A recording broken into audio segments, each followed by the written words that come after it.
行きましょう。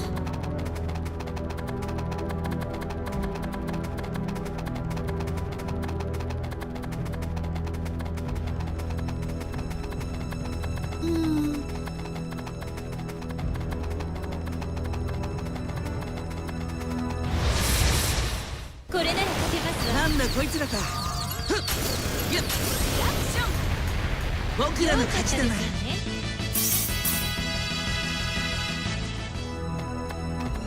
そうだな。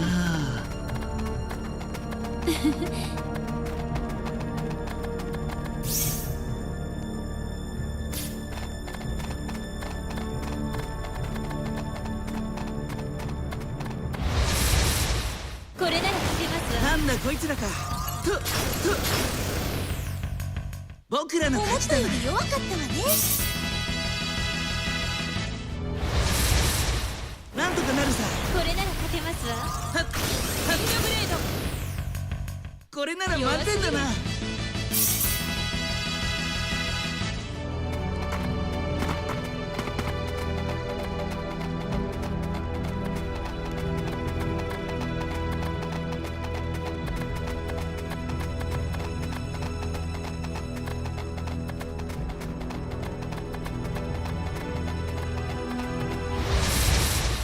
なんだこいつらか。行くわよ。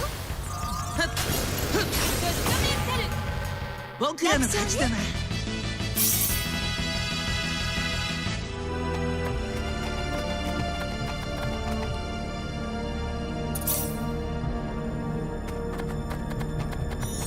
やりましたわね。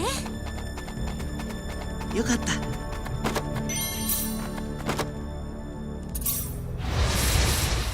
雑魚ですわね。敵ね。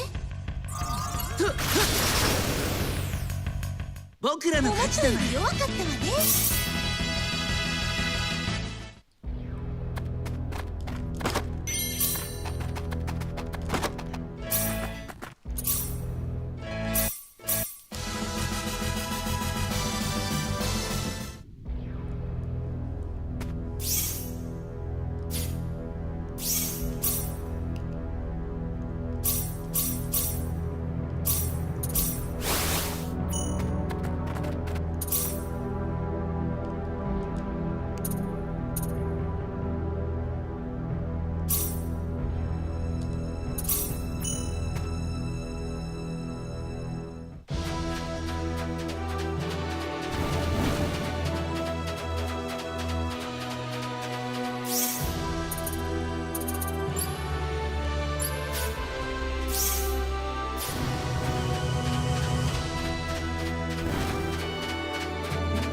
行くわよ。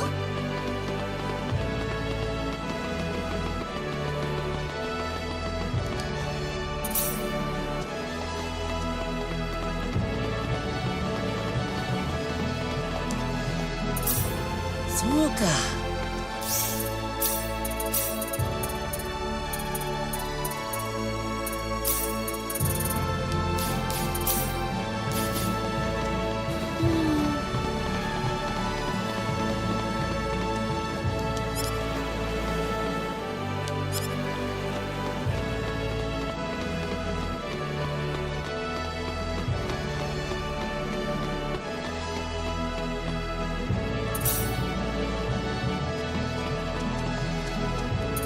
ここは噴水広場って言うんだよ。知っていた？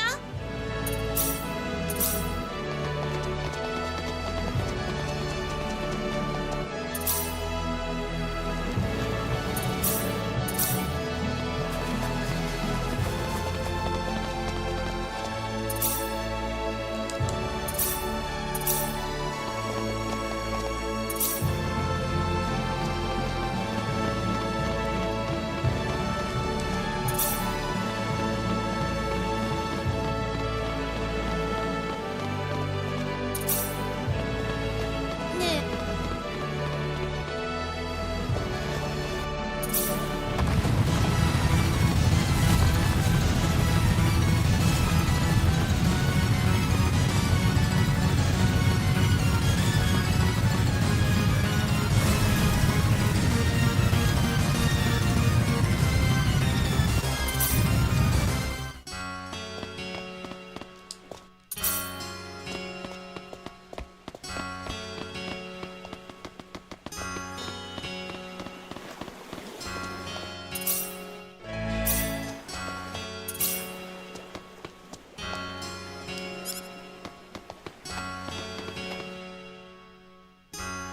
まさか。カ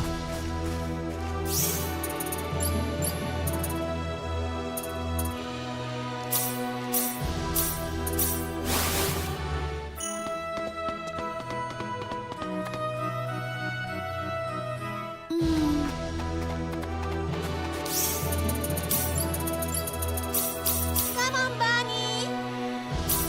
カモンバニー。カモンバーニー。カモンバニー。カモンバーニー。カモンバニー。カモンバーニー。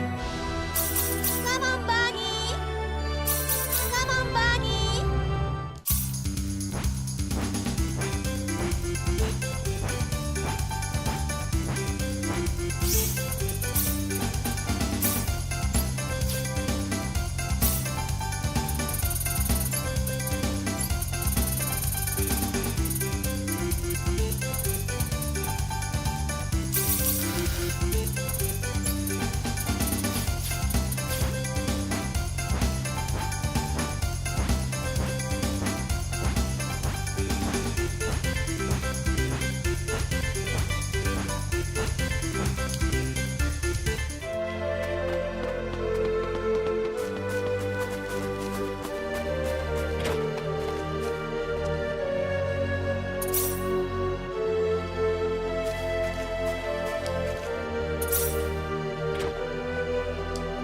レナ、長老様、本当にお願い。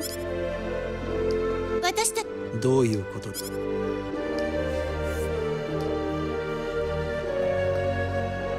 私レナ、そんなに驚く必確かに。要もうに本当にもディアスさん、そうかもしれ。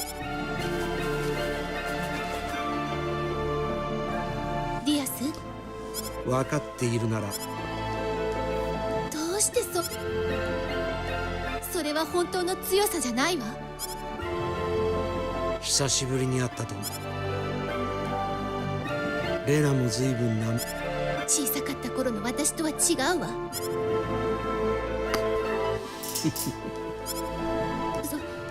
まあもう一人の妹の。ディア、ただしあいつらが。ありがとう。セシルも天国は遠い。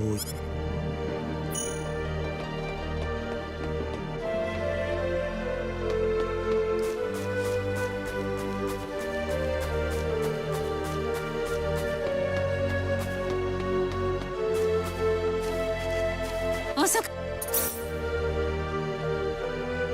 その様子だ。っちを見なくて。だから私レナがか？足手まといになんかなら。俺がダメだと言って、無理やりついてこられるよりは、ありがとう。今度はごめんなさい。レナも一緒ならもう一度わかったわ。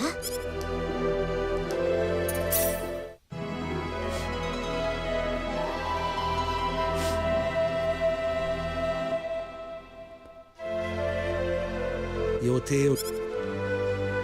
まだ誰も。あいつらと一緒。そういうわけ。この時間なら。わかっている。昨日長老から泥。私に渡して。さあ。小さい時。さあ。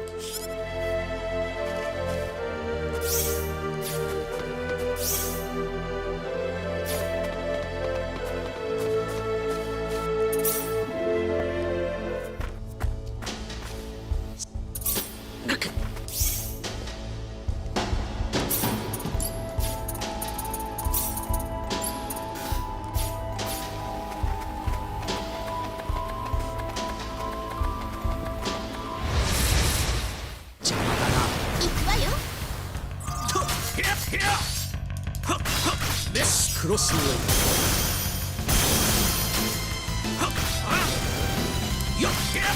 空破山。次に。大丈夫だった？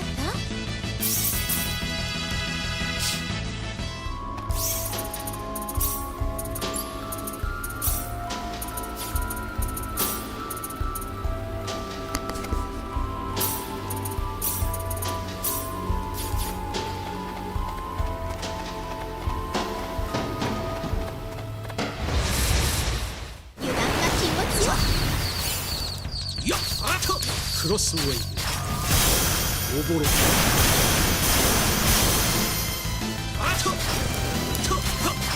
クロスウェイ。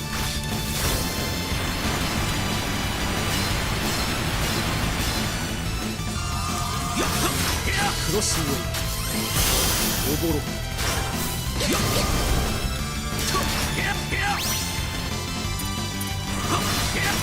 クロスウェイ。おぼろ。空破山。栄養層。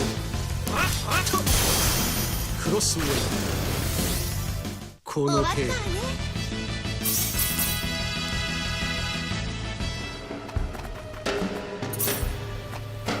よし。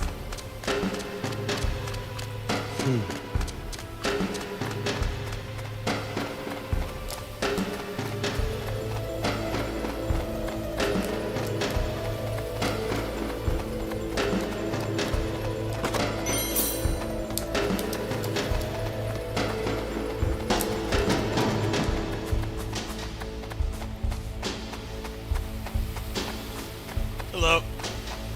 How you doing?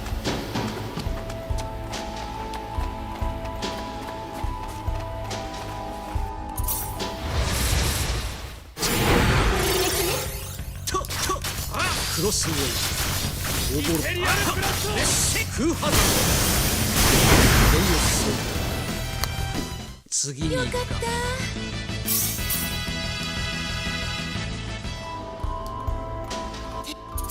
行くぞ。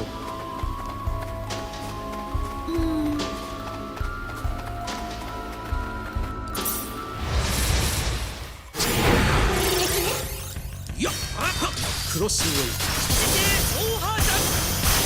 おぼろ。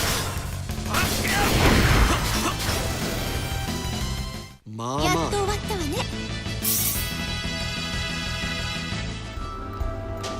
ディアス。俺は当たり前。何かいい。いい。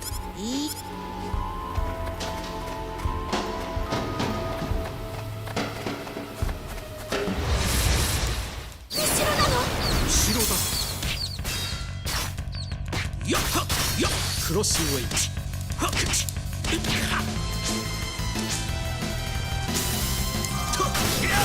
いなおぼろかこの程度終わったわね。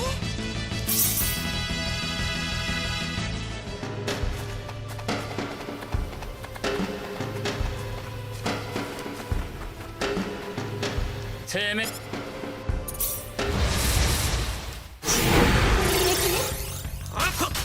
クロスウェイおぼろか無駄な時間を取ったな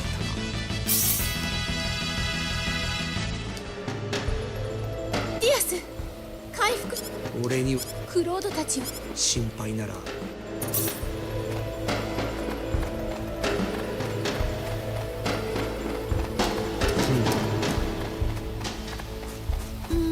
How's it going? It's okay. How are you? I haven't decided what the next game's gonna be, so just playing this tonight. Awakener Forgotten Oath is broken.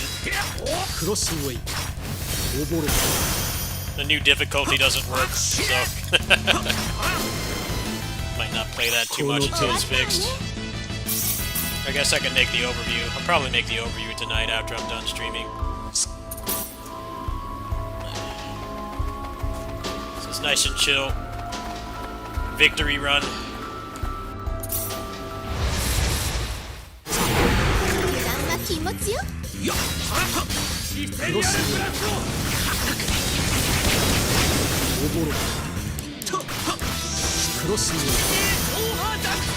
おぼろか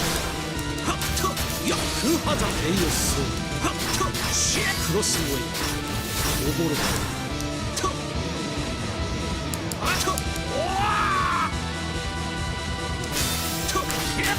クロスウェイおぼろか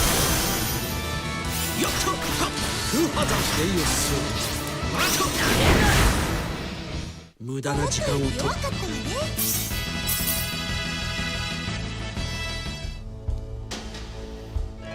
とにかく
カモンバニーカモンバニーわっ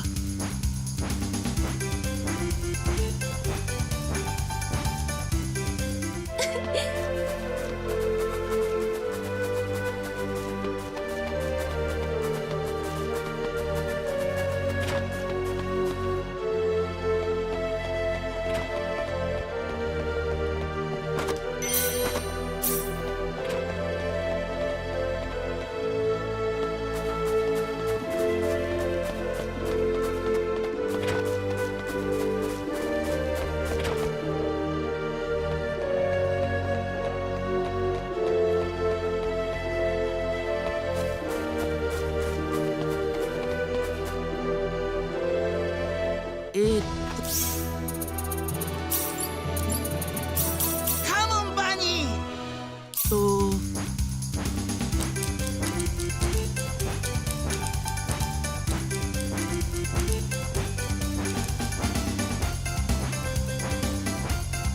Actually, I should save that boss until Diaz joins. totally go curb stomp him right now, but better to wait. He's not going to be over leveled like everyone else. あなたたち Yeah. Better choice.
Yari やり残したことはありませんか。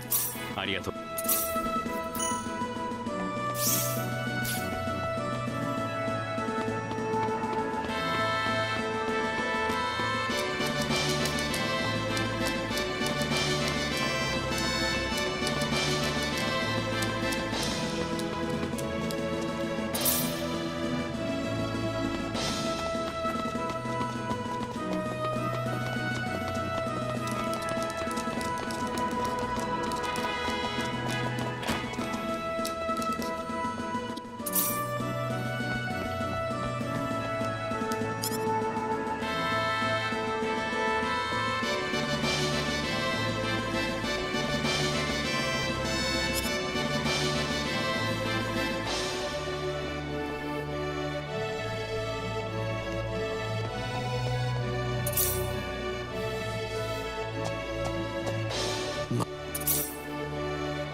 行くわよ。10秒クロスウェイ時間の無駄だ。終わったわ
ね。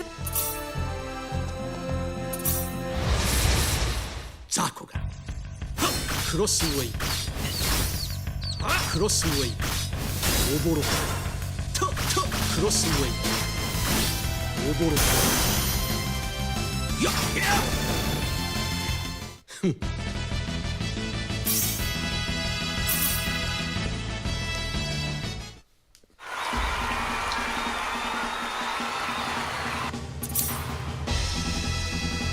よっ。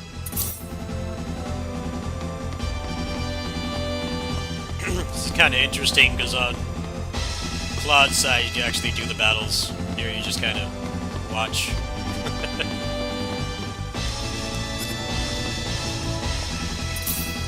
I don't really care about her perspective. This is one of those games that doesn't really need two different campaigns. It really doesn't. Not enough changes. The biggest change is the playable characters. The story is same outcome. Same outcome, just from a different pair of eyes. It's like, not that interesting.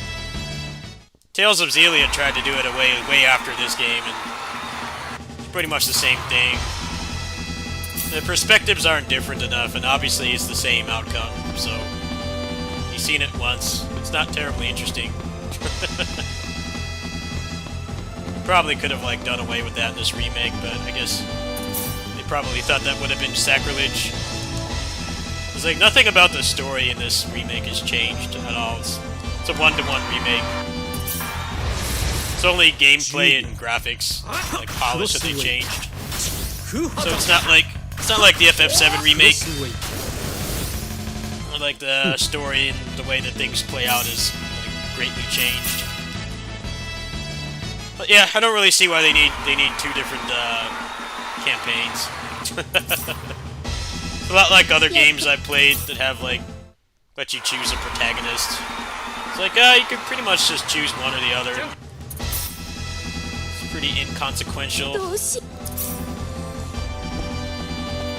But they set out to just remake the game and not change it. I know a lot of Final Fantasy VII fans would prefer that. So, can't give them too much flack for it. Yeah, I'm not really seeing much of a difference. It's mostly just you get some different characters to play as.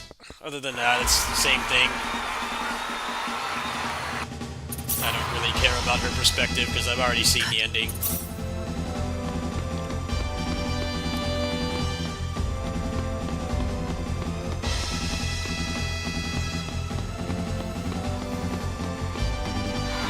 Skip it all. Watch the story the first time. It was alright.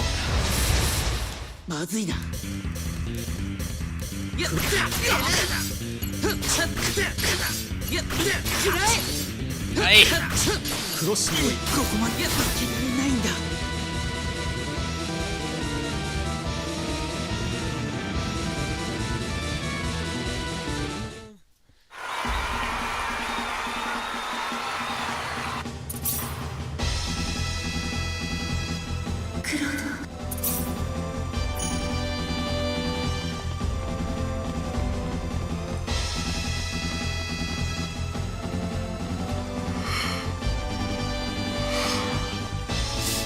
This actually is a lot like Xillia 1.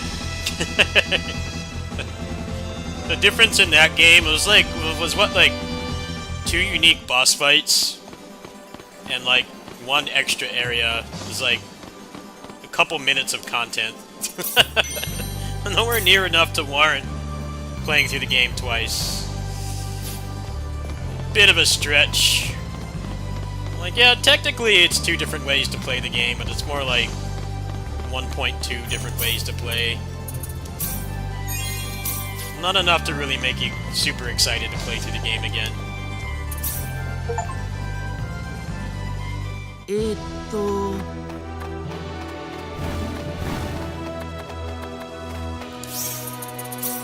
Probably why they don't really do that anymore. Actually, Star Ocean's like the only JRPG series that still does that, having like 2 different characters, but then like it's not very different. It's playing through the same game twice with no New Game Plus. This game at least has New Game Plus.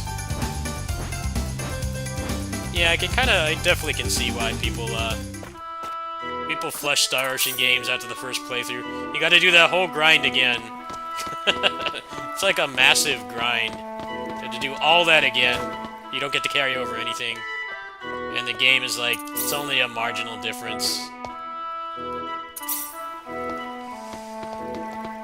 I was really hoping Star Ocean 6 would have New Game Plus, but it doesn't. No, you gotta do that soul-crushing grind twice. Like a minimal difference. At least they got that right in this game. It's just... should have given you a little bit more agency over the New Game Plus. You should be able to, like, not carry over levels or stats or something like that. I think that would have been a lot better instead of just take it or leave it kind of thing. And also, if you care about achievements, you have to do it too. Baby steps.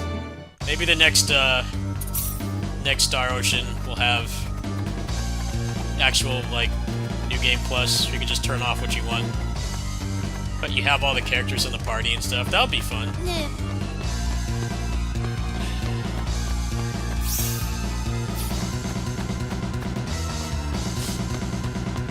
Yeah, this is going pretty quick because I don't have to fight anything and I'm not watching the cutscenes again.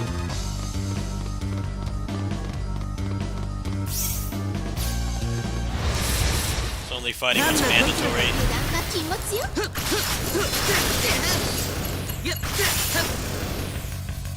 これなら満点だな。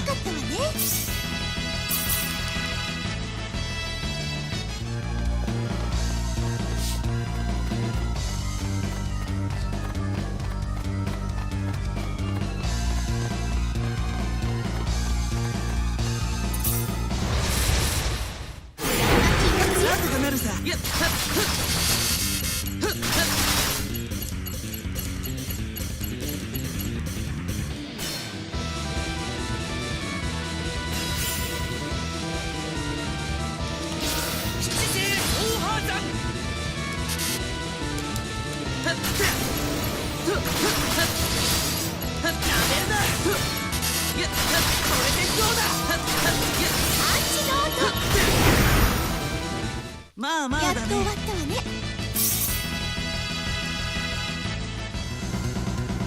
危なかったな。No, it wasn't. Definitely was not. Whoops. Invincible. Achieved godly power.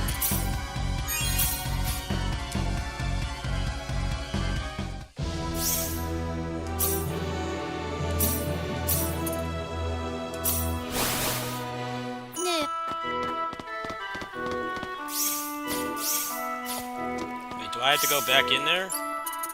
What? Why?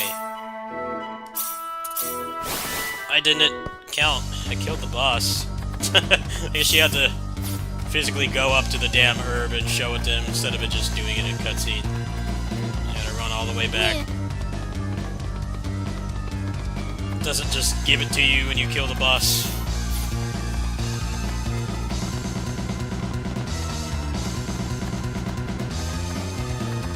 そうだな。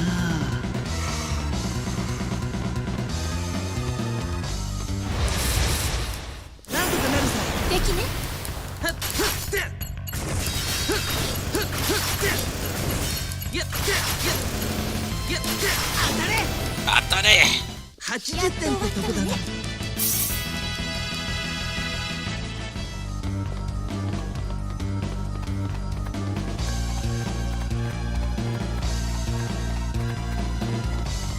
Yeah, I totally had to.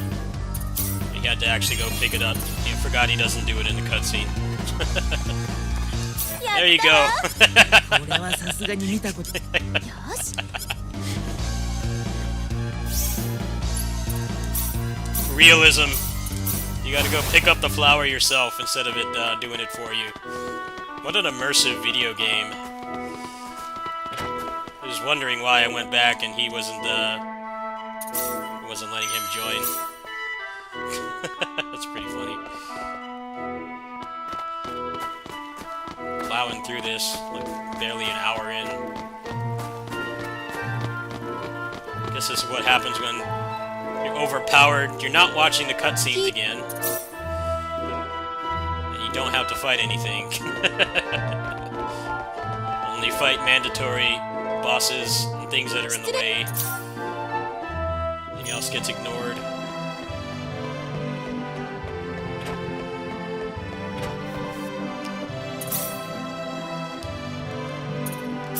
Hot.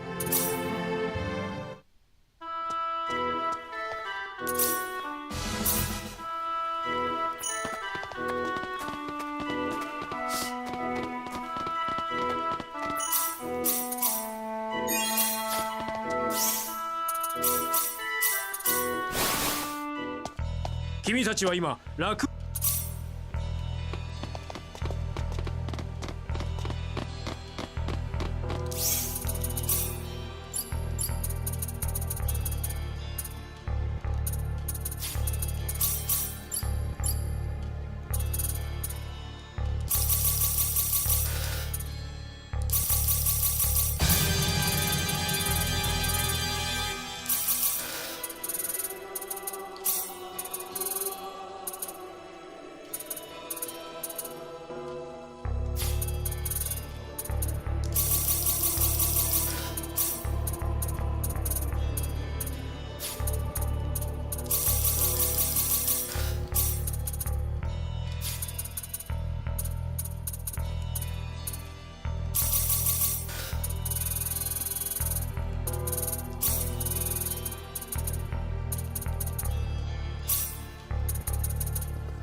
代表者。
遺跡に行ける？しょうがない。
ホフマン遺跡に行ける？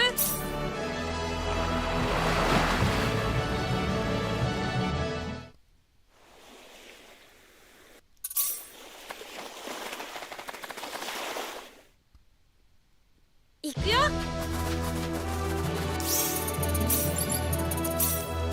カモンバニー。そうだな。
これなら満点だな。当然だね。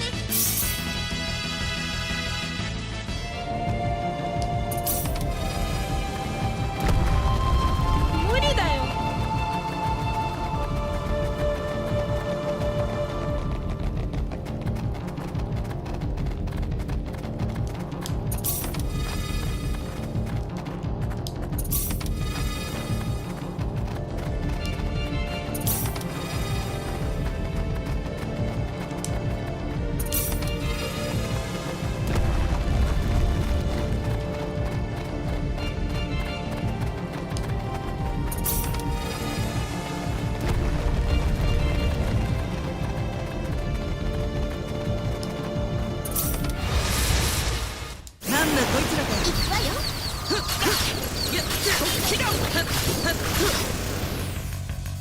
僕らの勝ちだな。当然だね。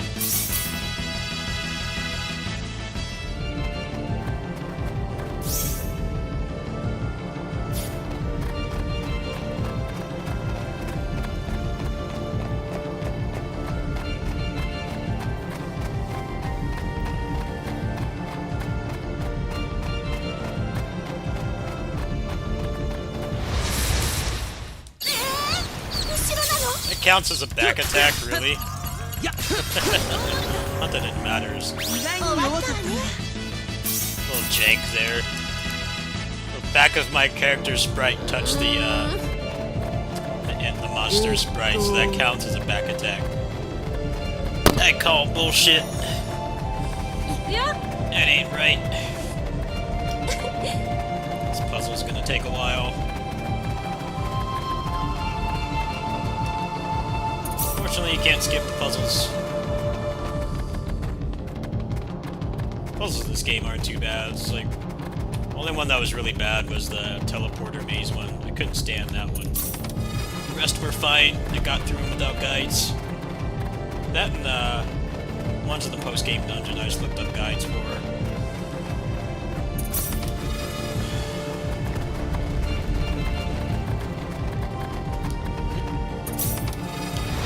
Ah! 敵だぞ。やっやっこれなら満点だな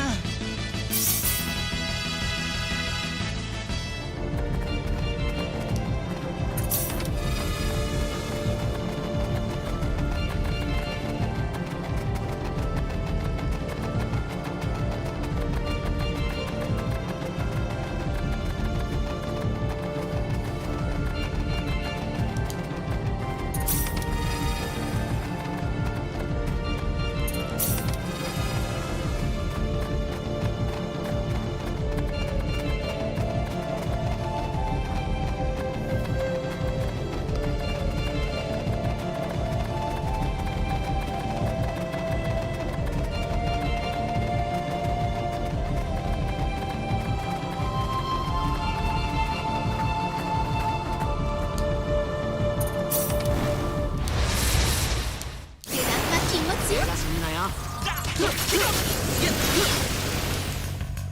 僕らの勝ちだな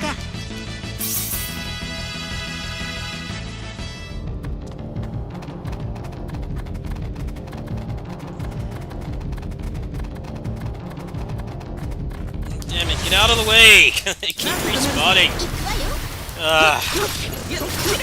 Needs to be a movement speed buff in this game. 意 The thing 外 that に takes 弱 these かったな makes these puzzles take so long is just you run so slow. Ah, come on! 勝てそうだな 大丈夫大丈夫。 Come on, like despawn or something. これでどうだ僕らの勝ちだな Oh my god! No way! 休みなよ。 Why can't you like just turn off the encounters completely? 意外に弱かったな There's no holy water in this game. Only thing you can do is just you can make less of them spawn and they don't actively seek you out, but you can't just turn it off. It gets obnoxious. Can't I just want to just turn them off?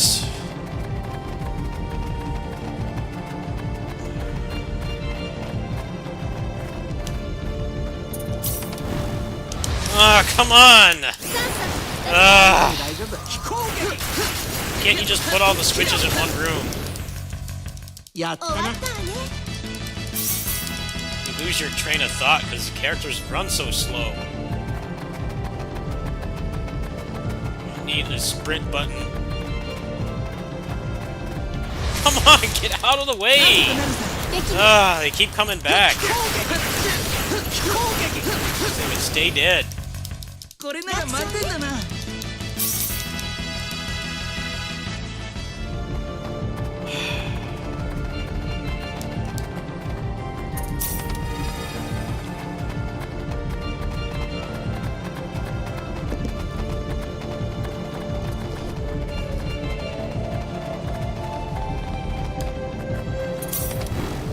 I just pushed 2. What does it 禁 want? 物よ 休みなよ。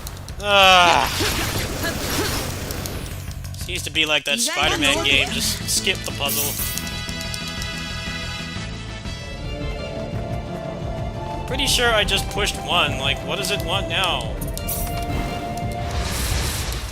休みな I よ。 don't understand how to reset the puzzle. 朝飯意前だな。外に弱かったな Ah.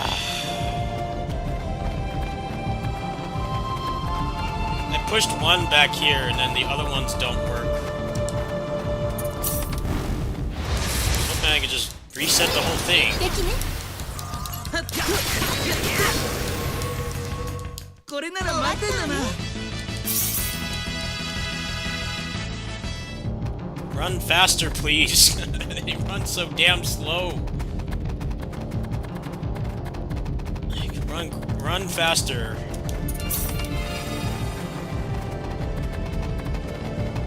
Yeah, they're not in any hurry to save the world. Taking their damn time.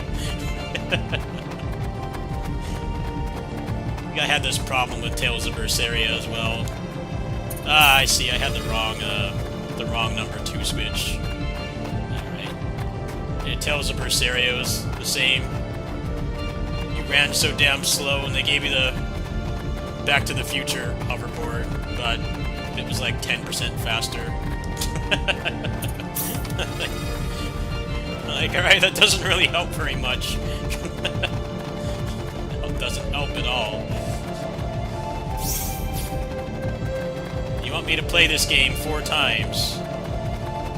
Make the character not run so slow. I put on like a triple run speed multiplier. That's how I play through that game 3 times. The run speed in that was very similar to this. I think it's just mostly just a problem when you're trying to solve a puzzle. You lose your train of thought. Alright, here we go. I said the wrong one. Alright, cool. Brain fart there. Forced fight.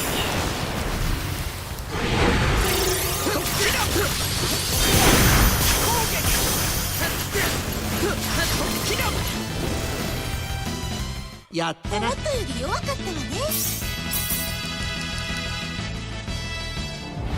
Ah! これなら勝てそうだな。大丈夫大丈夫。意外に弱かったな。こ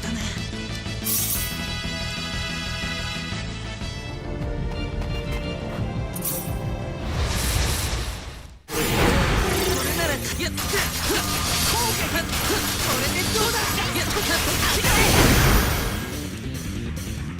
こん終わなもんか。ったわね。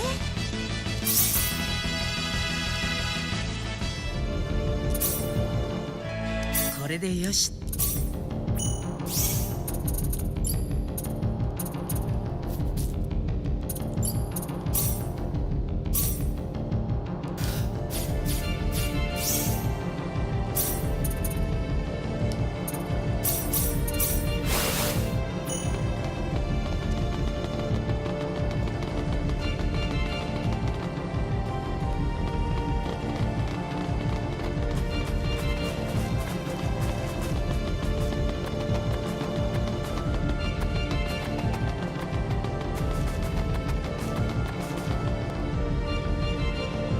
行くよ。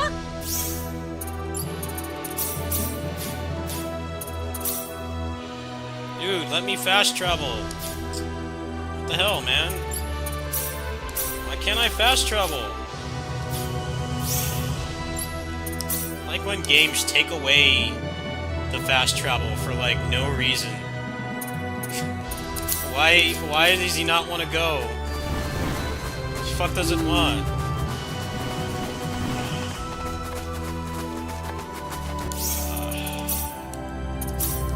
Why do you even need the boats? Just fast travel. Come on, bunny. Oi, Make them canonically teleports. Yeah, you gotta go back here first, I think. 帰っていらっしゃいませ。 Version.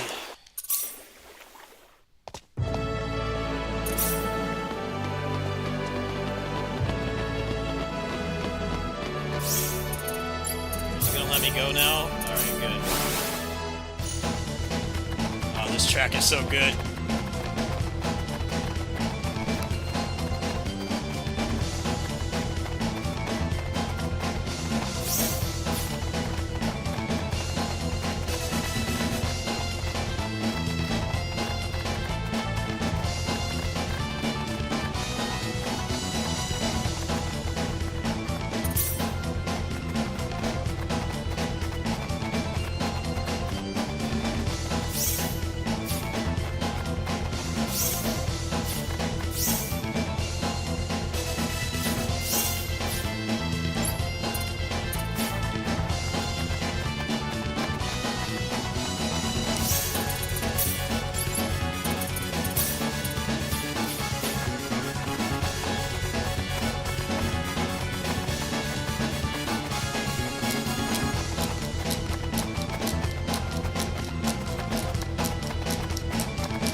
Okay, is like Ashton not in here? I think I might have like botched the save. I might have to go back to the beginning. I'm kind of starting to realize this is pretty foobar. I won't have Opera in the party. She's like one of the best characters. She's like almost maxed out. So yeah, I think I'm gonna go ahead and scrap this playthrough. I need to remember the recruiting requirements a little bit better, because I kind of already locked myself out of one of the other characters. Probably keep going a little bit longer, but yeah, kind of foobarred this playthrough.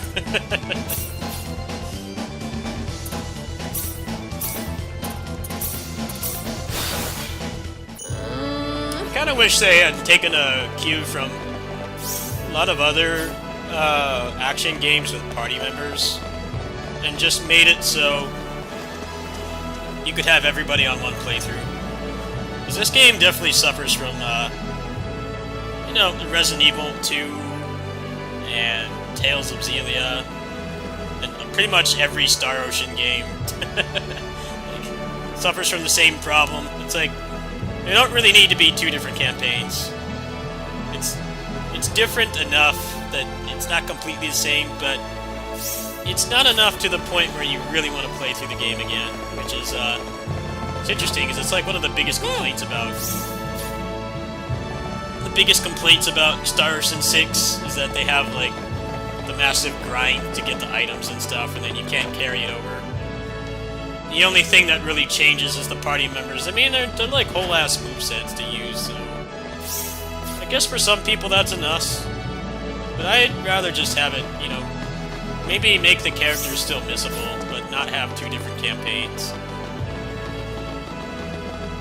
I think if you are playing somebody in like a completely different side of the story, like maybe you played from like the anti-hero's perspective, you know, somebody who doesn't join the party until like halfway through, or something like that, it would be more interesting, especially if there were like unique boss fights and stuff that you could get, but yeah, it's one of the biggest weaknesses of some of the Star Ocean games is having two characters and there's like no real reason. Not enough really changes. The story doesn't change at all, you just get different perspectives on the same events, and then maybe like a handful of unique bosses. It's like, yeah, you can just go watch those online. I don't know, it's 2-minute boss fights is enough for the average person to want to play through an entire JRPG twice. It's a bit of a stretch for most, I think. Even though Star Ocean games tend to be on the shorter side. You know, a couple dozen hours tops. They're not like Dragon Quest length.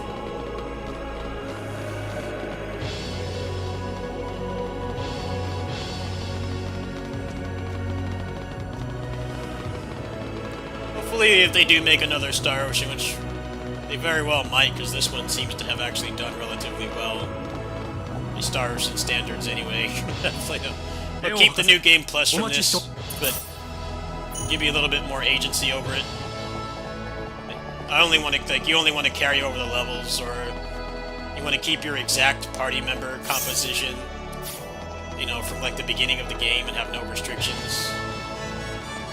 Or like maybe don't carry over gear, or stat boosts or something. That would have been a lot better. The New Game Plus in this is it's pretty much Chrono Trigger. Chrono Trigger. You just do victory runs to spam game clears and get the endings, but I don't think the endings are really enough for most people, I would imagine. Yeah, I think I just kind of fucked this playthrough. I'll go ahead and I'll save this, but I'm gonna go ahead and probably do another one later. Let's hop off this game. Party's kind of foobar.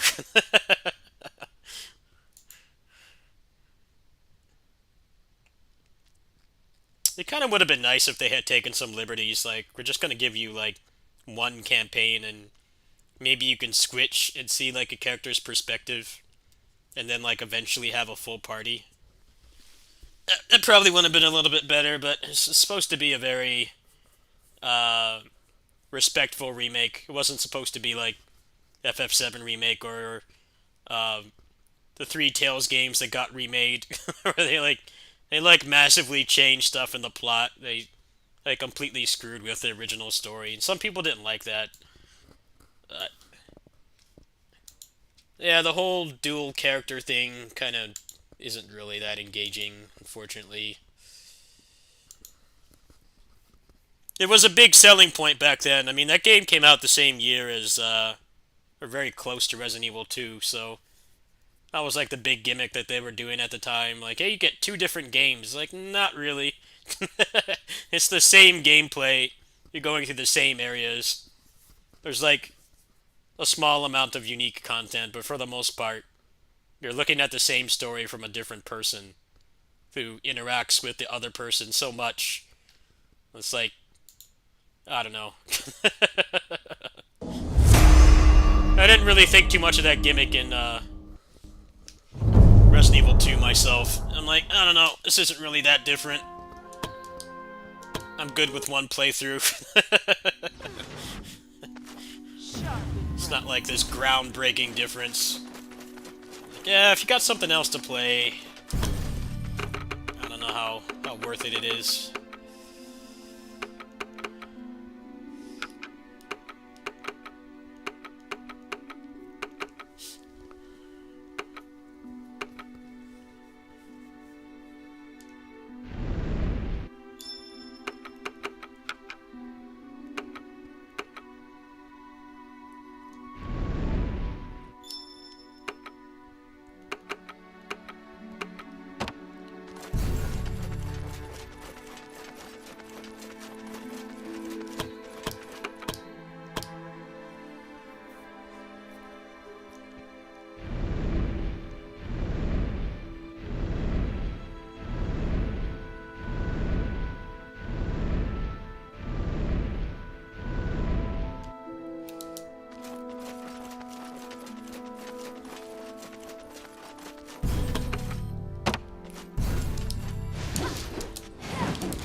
Play as John McDark Souls for a bit.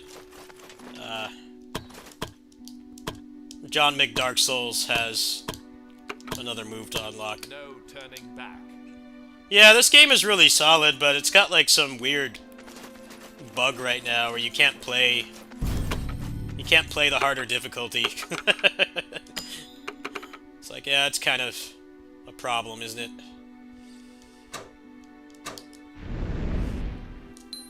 I was waiting to do an overview on this until I unlocked the harder difficulty, but a lot of people have mentioned it doesn't work properly, so I think I'm just going to make the overview with what's available right now, because who knows when they're going to fix that. I would assume they just need to hotfix it, but yeah, I've really enjoyed this game. Biggest complaints I have is a lot of the aerial moves feel kind of useless on some of the bosses, just because they're hurt boxes. And also, the game isn't as responsive as you like.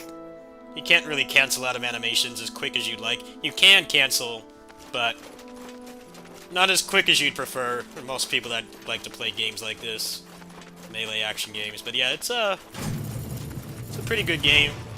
They already promised to update it. It's a little light on content. It's kind of weird that they have a whole different currency for unlocking moves and stuff, but you can unlock everything playing for like 3 hours. It's strange. Why don't you just have one currency and have that unlock everything?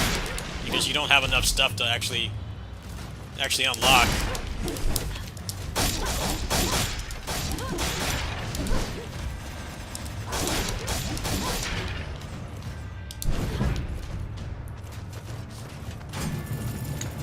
But yeah, I was just talking about Star Ocean and how the second campaign thing is just a gimmick, just like it is in Resident Evil. Resident Evil, every other Star Ocean game that has 2 characters, it's like...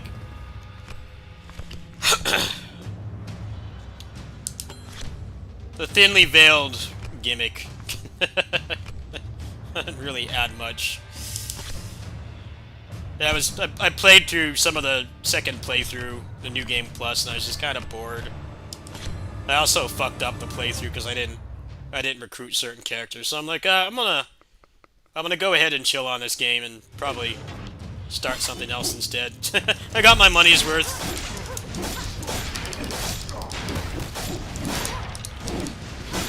I'm not one of those completionists. A lot of the times, I'll flush a game if I'm not having fun anymore. That's kind of where I'm at with Star Ocean.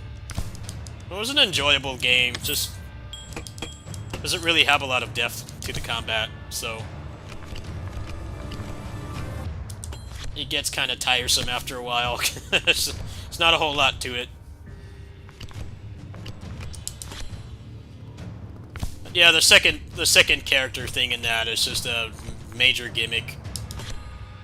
It doesn't change enough to really warrant playing the game again. It would have been nice if they streamlined that a little bit. Like, yeah, you can just get everything on one playthrough, or... you know, play through the game twice and then have everybody. I think that would have been better. But... I think after FF7 Remake, they're like, they don't want to take risks. They don't want to take risks pissing people off.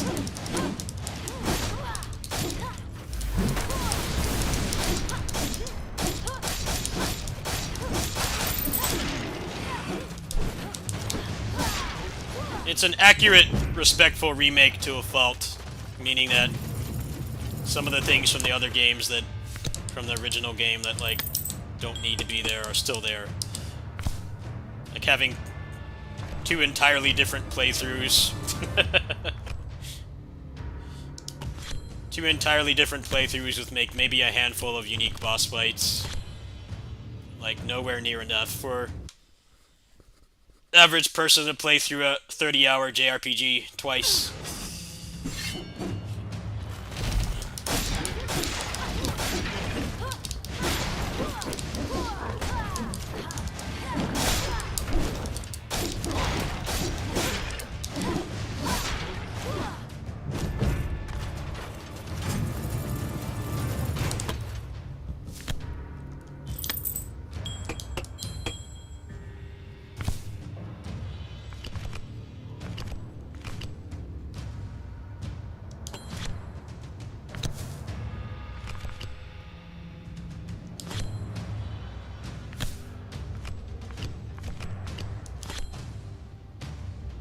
This game is actually Unreal Engine 5. It's not Unreal Engine 4, it's Unreal Engine 5. It also has, like, no shader compilation stutter. So, this game is already better than, Jedi Survivor. Because it's on Unreal Engine 5 and it doesn't stutter. It's already a better game. It's been surpassed by, this game is probably made by like 6 people. Yeah, I don't understand why it has Denuvo. I'm not really too bothered by that. Yeah, I totally understand your your stance. I don't know why that game needs de novo, of all things. Seems like the least thing they should worry about.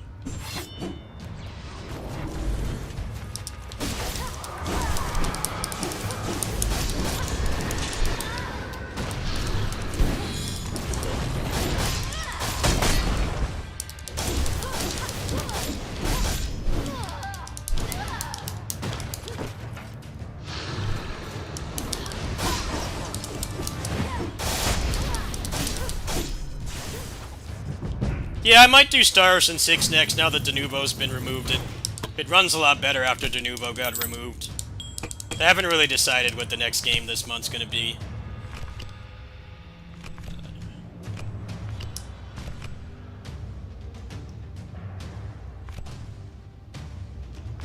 That's the thing. I was gonna do the review for this, but the harder difficulty is like bugged and doesn't work, so... I don't know if I want to do it right now. I know a lot of people are really thirsty for the review, but I'm like, oh, it's not really going to be a thorough review. I've beaten the game like 6 times. I've seen pretty much all the content, but there's supposedly like a scalable difficulty that doesn't work. Like you go to activate it and it doesn't work properly, so... kind of hard to really pass judgment. I've enjoyed the game, though. It's very fun. Roguelikes have been garbage for a couple years now. It's because of people realized, why put effort into a game like this, which is like obviously still like really low budget, not really pushing the envelope, but it's a solid game, right? But ever since Vampire Survivors, roguelikes have been low-key ass. They've been really, really not interesting to really look at anymore, so... I definitely want to give these guys an overview, but, like, the game's kind of not really working right now. It keeps teasing you about, like, a different mode, but then you don't get it. It doesn't unlock.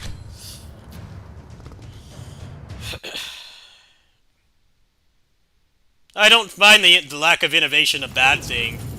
I would rather play something like this than another Vampire Survivors clone. So, I like the game for what it is. I don't have a problem with it.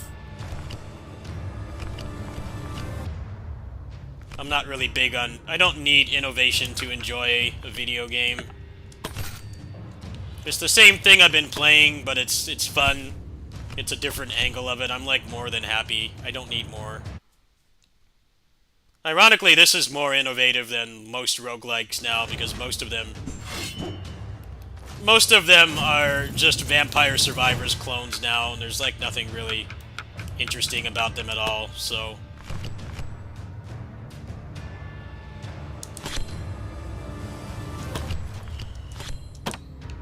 Action roguelikes used to be, like, my favorite genre. Now they're kind of a side genre for me.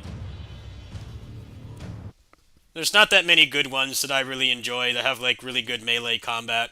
This year's been pretty good for them, actually. There's been a decent amount.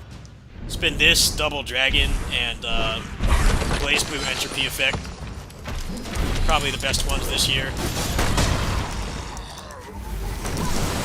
But ever since Vampire Survivors got popular, the genre's been mad boring. Like, I'm not even, like, excited to find out about a new one anymore.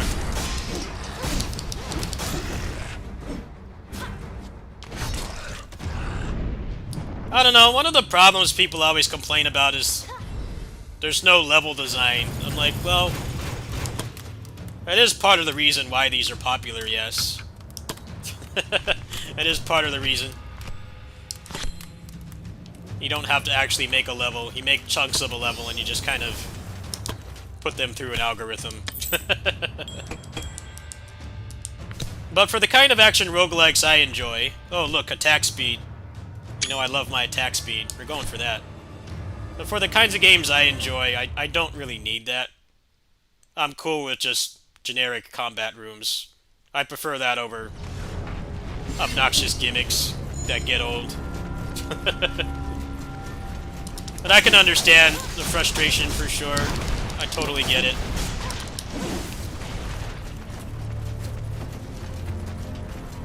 There's not a lot of these games to play that have like actual good combat. Most of the time the combat in roguelikes is like average at best. Kind of just playing an arcade version of a below average combat game a lot of the time.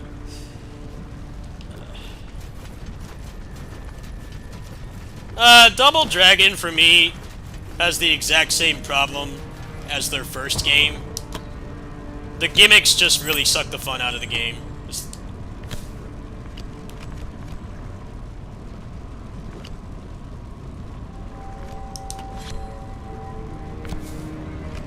The gimmicks just suck the fun out of the game.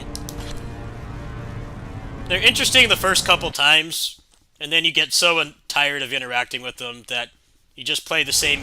You play the same path, the path that has the least gimmicks. That game really needs like a gimmick-free mode to play, just like no gimmicks at all.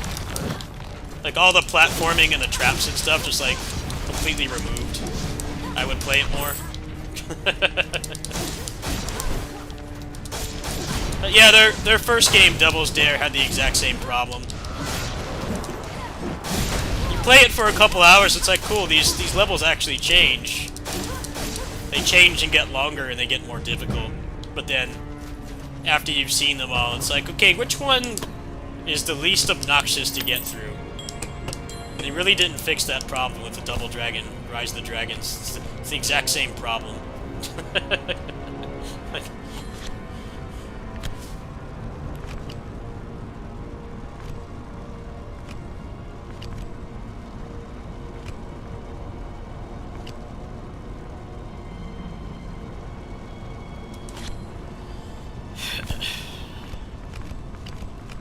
It's like, alright, this is just a better version of the previous game, but it has the exact same shortcoming. Where the gimmicks get on your nerves, you just want to fight stuff. And you've already seen every gimmick multiple times. You just get tired of it. I kind of had a feeling that was what that game was going to turn out to be like. I wish I was wrong, but... A real issue with that game.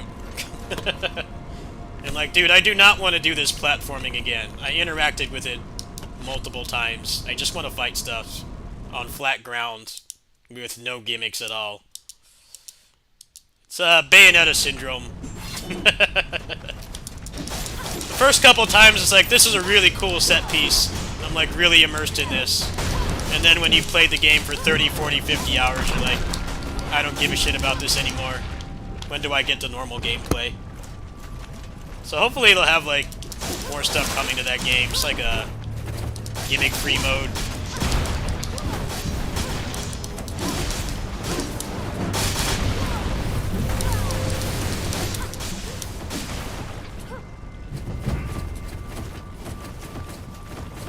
Yeah, BlazBlue is pretty early access. The last patch they did for that game was pretty significant, and there's supposed to be new characters this month too, so that should be pretty exciting. I'll definitely check it out.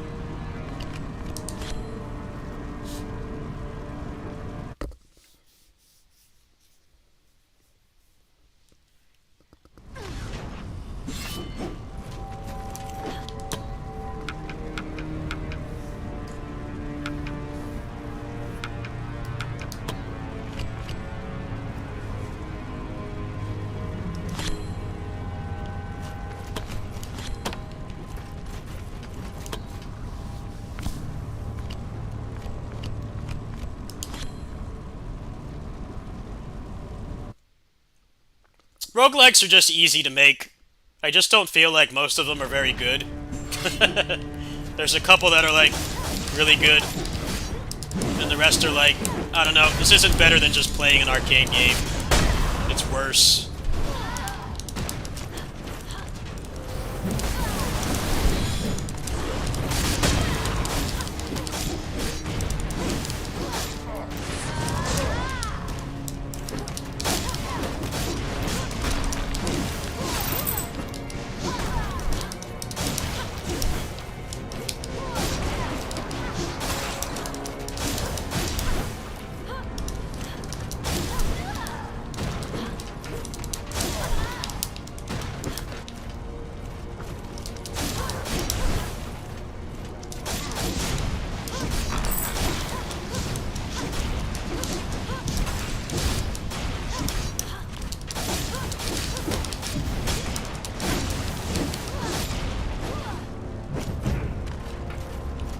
Oh, they're very low effort now. Ever since Vampire Survivors got popular, the genre's the worst it's ever been. It's been really bad. Like, how many Vampire Survivors clones can you make? Like, there's just, like, not a lot to really work with. Because those games essentially play themselves. But the better ones are the ones where you actually control the character. Like, 20 Minutes Till Dawn is a good one. There's a couple other ones as well where you, like, actually control where you shoot. So there's, like, some semblance of strategy and skill instead of just walk around and the only skill is really just dodging. The skill is just dodging and knowing what to pick. There's like so many of those games now, it's just, I get tired of seeing them. It's gotten old.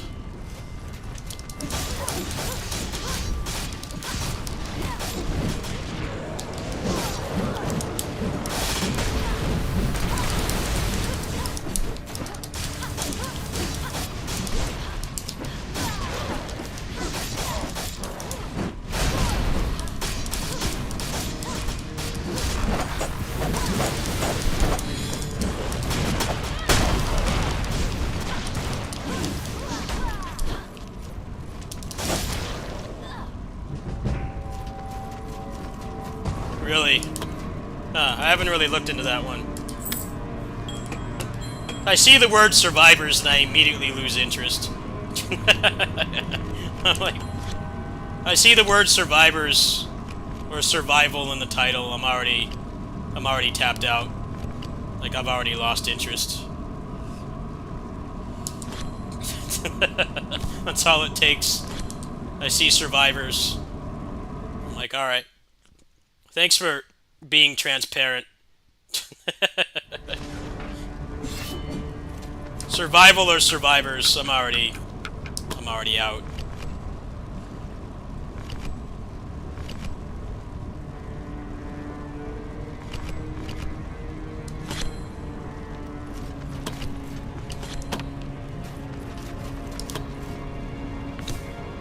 Do you actually control where you fire? Or do you just, like, walk around like most of them? Because that's, like, the biggest thing that makes me not interested in those. They feel like Flash games. I'll look into it.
Yeah, that's kind of the other thing that people don't like. Apparently this game is like a stripped down version of something they like already promoted.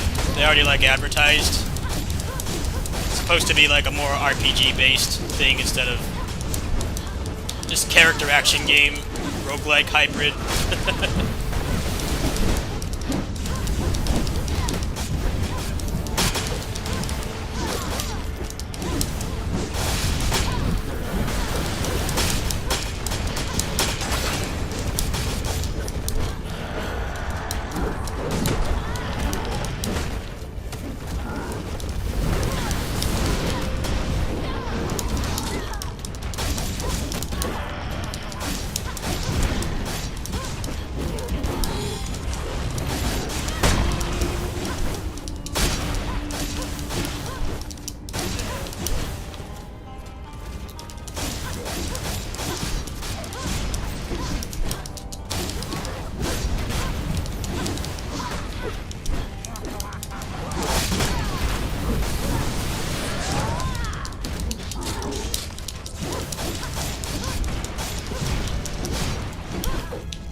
They sponsored people to play this.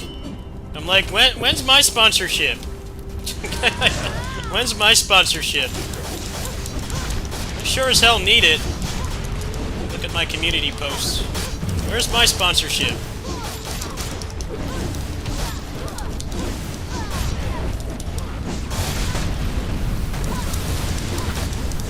Although I will say, I'm not really upset that I didn't get a sponsorship, mostly because they've mostly been sponsoring people that actually like these kinds of games, which is way better than you normally get for these kind of hardcore action games.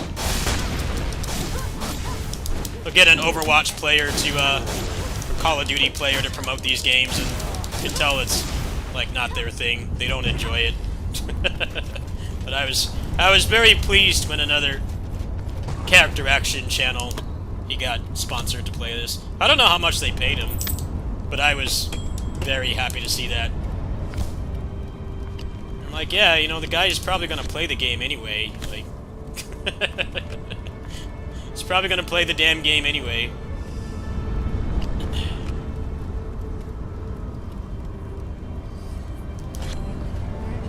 Might as well reward the people that can actually give, like, a really educated review instead of randos.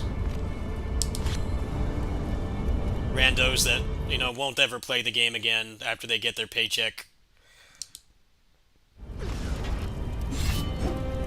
Ah, that's good to know, thank you.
Yeah, you can't animation cancel as fast as you'd like. It's probably my biggest criticism of this game. You get stuck in animations. It's not that bad, but it definitely does feel like sometimes you can't avoid damage because there's just so much stuff on the screen, and your character doesn't cancel as quick as you'd like. So I hope that's one thing they'll address. There's just enough animation lock to really frustrate you sometimes. It's not an excessive amount. It's pretty much you have to be at the end of an animation. And some of the animations are really long.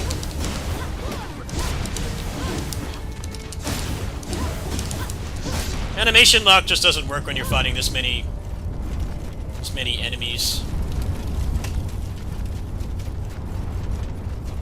Yeah, they do have too many currencies for sure. The green one's kind of already useless. Only one that matters is the coins.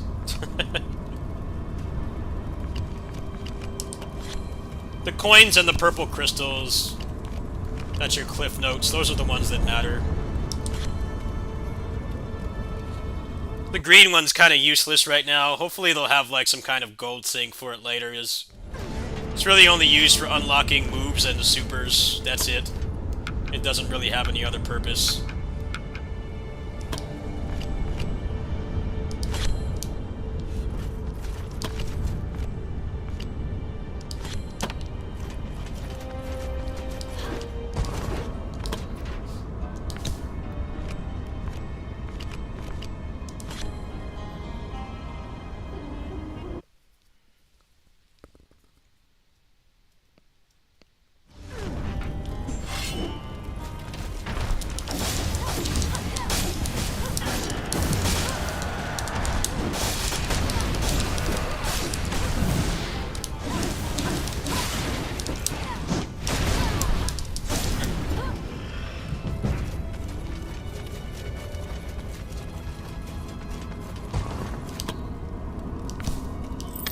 It's mostly just passives.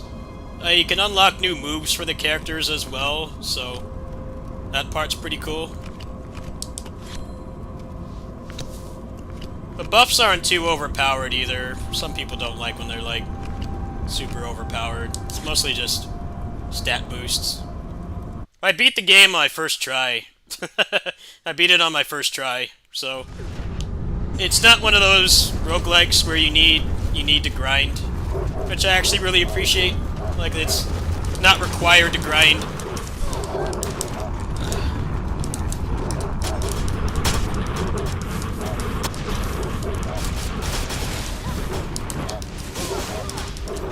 That's the thing that bothers me the most about these roguelikes, is when they gaslight you into thinking you can do it with skill, but then you have to grind.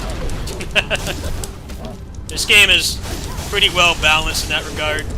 I hope they don't make the game harder so that, like, you need to grind, but right now, you don't need any of the stuff that you unlock.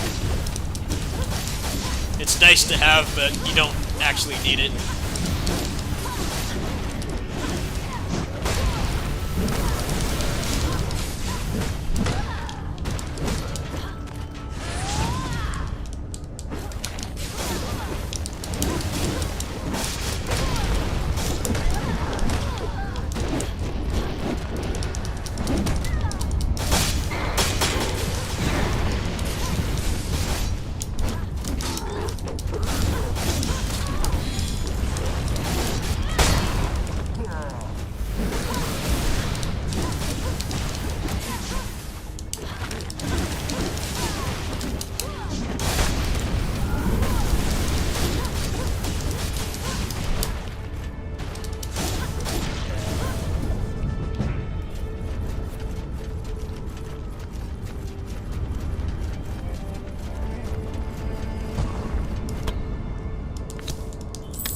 I've played a disproportionate amount of roguelikes where they basically catfish you. They catfish you into thinking the game is skill-based, and it's not. So that game I played, Lootmancer, I played that game, right? You had to grind to get the endings. You had to grind. There was no way to do it with skill. And the game seems like it's a skill-based game, but it wasn't. They totally gaslight you with that game.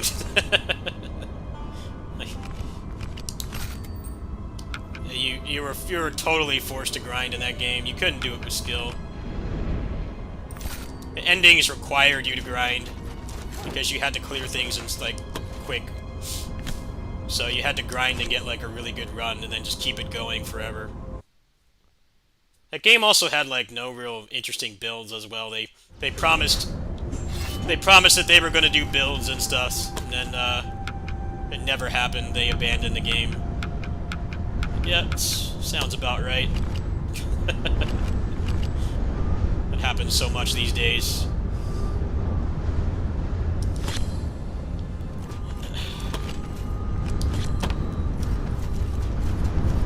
Yeah, they promised like a build system for that. They promised a console port, and like neither of those things happened. It was a decent game. It wasn't really a good, very good roguelike though. They tried to put too much story into it. They tried to think that they could be the next Hades. The story was terrible and made no sense. Like, I think the game would have done better if it didn't have the story.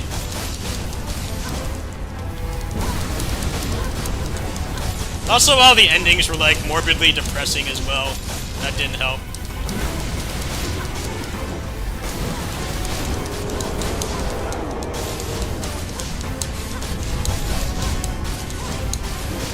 Good, get bursted down.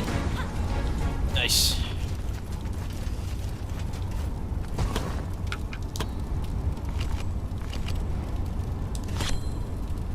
RoboQuest. That's the, that game's like Gunfire Reborn, right?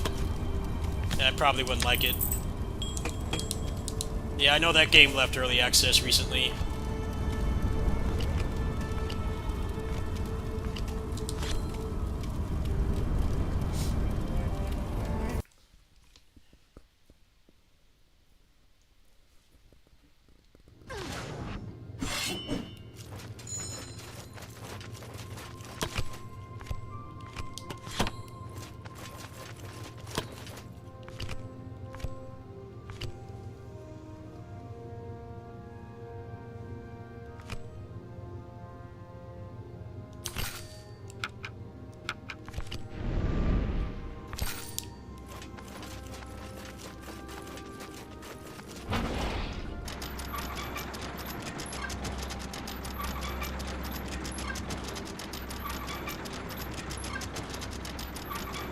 I appreciate that you like my videos. They don't do as well as I'd like, but I know people appreciate them, and I'm always honest as well. I've gotten tired of the meta where people suck off games and stuff because they want more review keys and stuff. Like, I don't care. I don't care if I don't get more review keys because I'm actually honest. I'm tired of all the lying on this site. I get tired of it as a viewer, so I don't like to feed into the problem.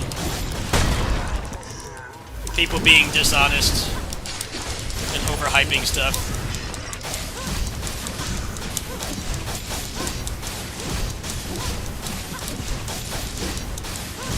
Yeah, I get tired of it as a viewer when I watch other people's stuff, so I don't want to stoop that low.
This game was made by like 12 people. It's like a dozen people. It's made by like a dozen people. And it runs better than the AAA games. I've had no problems running this at all.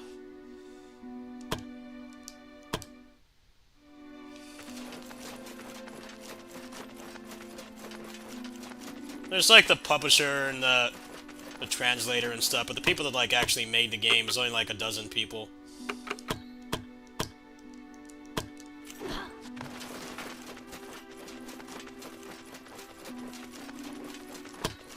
Yeah, I can't go to the other mode.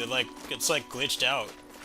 It told me I needed to beat the game twice or 5 times. It's weird.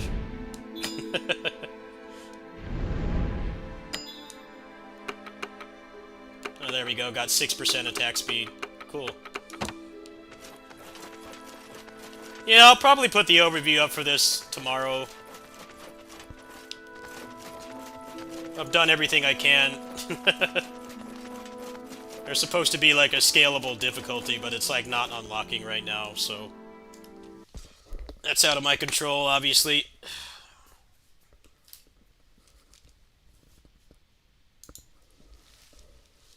I think I can safely make an overview for that. I've beaten it like 10 times.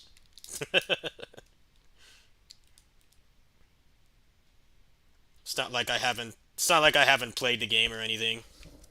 I kind of wanted to wait until that difficulty was up, but who knows when that's going to be. It could be weeks from now. I know people are curious about it now, so I'll put up the overview tomorrow.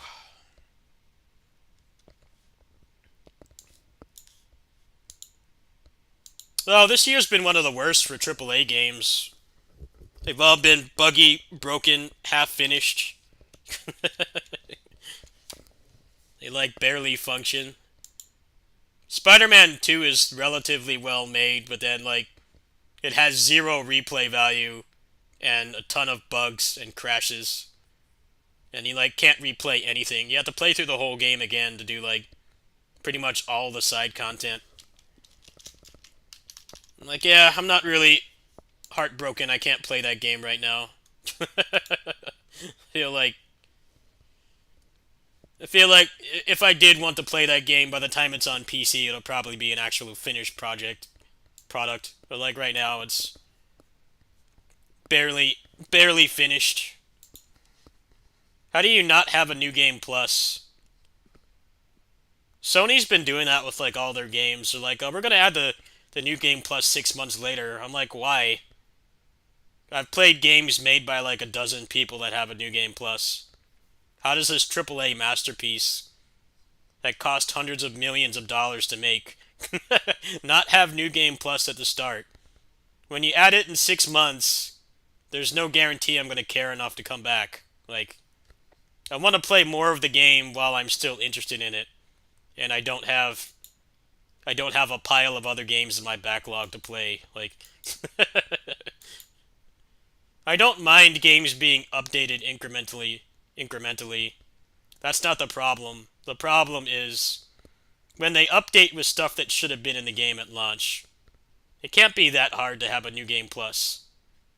And like the game basically begs you for it because you keep unlocking stuff until like you basically get the platinum trophy.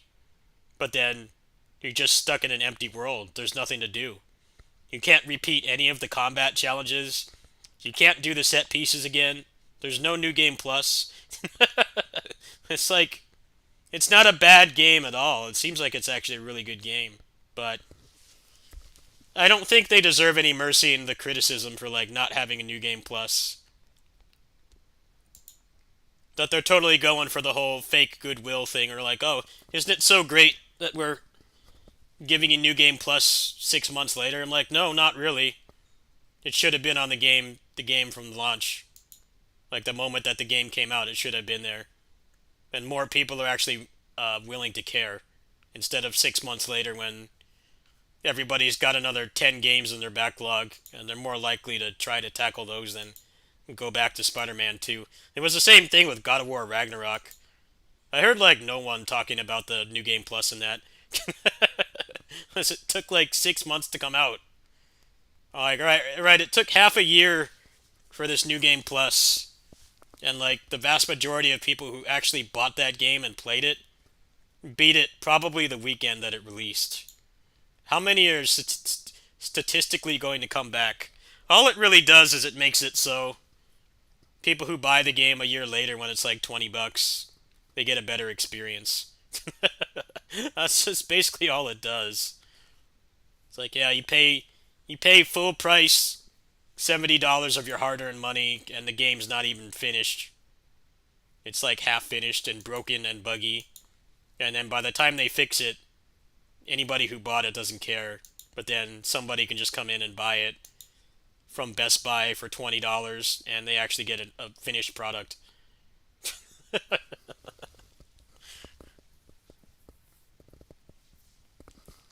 I definitely appreciate when a game has New Game Plus at launch, and it's like actually a good New Game Plus.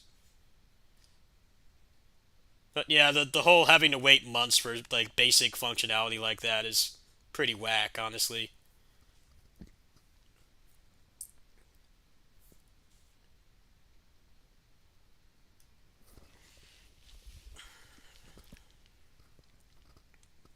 Yeah, the AAA games have been really spamming the gear, and it's funny because there's like small games that do gear way better.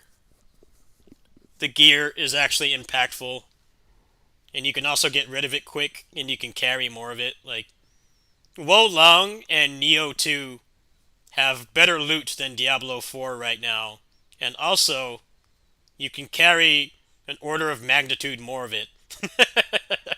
It's just, the loot is just straight up better. I'd argue Wo Long, the loot isn't as good as Nioh 2, but it's still better loot. because they actually have like set bonuses in the game, and there's things that you can, there's different play styles that you can make, and it's not all cookie cutter. There's different ways that you can play. You can watch like a dozen people stream those games, and they all play differently. And then in like Diablo 4, the loot sucks. The loot sucks for a number of reasons. It's not interesting for one, and also you can barely carry any of it. Way more of it drops than you can carry. And because of the way that the loot system works, you have to meticulously look at every piece of loot. I get that they were trying to circumvent what happens in a lot of loot games, where it's just like stuff gets power crept, right? Like you're never gonna pick up a white or gray or blue piece of gear past a certain point, right? Like the only thing it's good for is vendor trash. I get that they were trying to remove that, but when they only give you like 36 slots and you have to look at everything to see if it's good, it just slows the pace of the game down. I think we underappreciate trash loot. Trash loot is not necessarily the problem. The problem is not being able to carry enough of it and not being able to get rid of it quick. And that's something that the Team Ninja action RPGs have nailed. You can carry like 500 pieces of loot on your character, and you can get rid of it really quick. And you can also sort. You can sort by a specific like a fix that you're looking for, and you can get it off like really quick. It's kind of sad, really. When Diablo 4 probably cost like hundreds of millions of dollars to make, and like these Team Ninja games that have like 1% of the budget do the loot better in multiple ways. The loot itself is better. There's more different playstyles that you can create. You can create your own playstyle. And then also you can get rid of the junk quick too.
No, that's a good thing, Alvi. They made it so the shaders get compiled at the beginning when you first boot the game, which is better. That's one thing I hate about modern PC ports. They don't let you compile the shaders on first boot, so your first playthrough is bunk because it's gonna stutter constantly whenever it has to compile a new shader. I'm actually really happy that they added that. I don't know if the game, like, runs any better than it did before, but that's always a good thing to see. I don't mind waiting a couple minutes for it to compile shaders if it means that the game is not going to stutter. Especially for a game like this where you need, like, split-second timing. I'm totally fine with that. I don't mind it at all.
Yeah, I like their excuse for not having more stash space.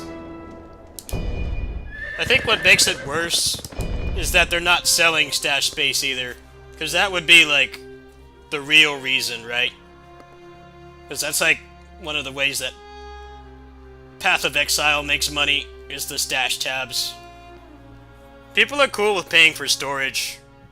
People generally don't complain. I paid for probably a couple $dozen of storage in DFO back in the day.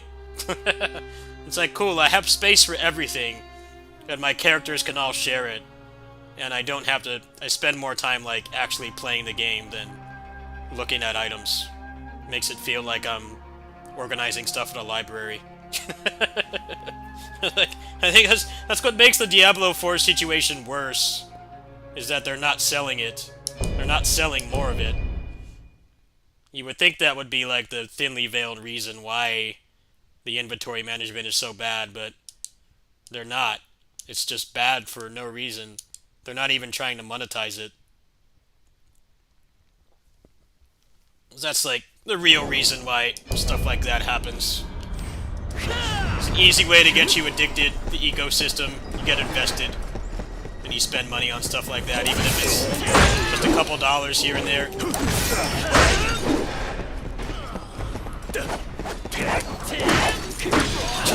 Yeah, that's probably what it is, yeah. That's believable. That's like the easiest way to get people to spend money and get addicted on those games. Easiest way.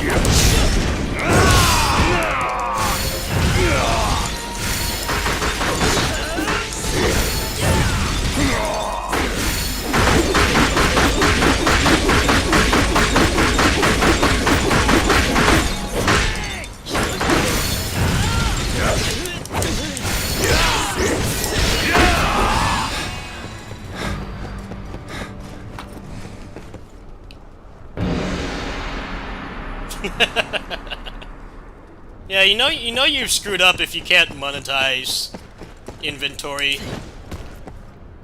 You can't monetize inventory in an action RPG. That's like the easiest way to make money. Most people won't pay for like $30 skins unless it looks really good. As much as people complain about they complain about paying for power, more people will pay for power than skins. They'll pay for convenience. It doesn't necessarily have to be paying for power. The people will just pay for convenience. So the fact that they don't have a system like that, where it's like, hey, if you give us $10, you can like double your storage capacity and actually play the game more, so that maybe you want to spend more money instead of spending every couple minutes looking at gear meticulously trying to figure out what you need to get rid of.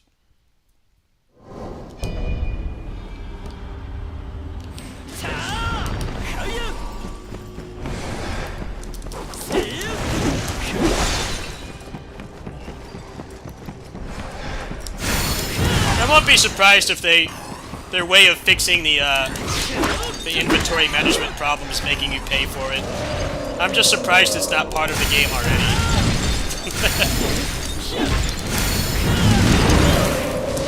Feels like it should be. They want it to be microtransaction filled. How do you not have something like that? No brainer.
Diablo 4 just had...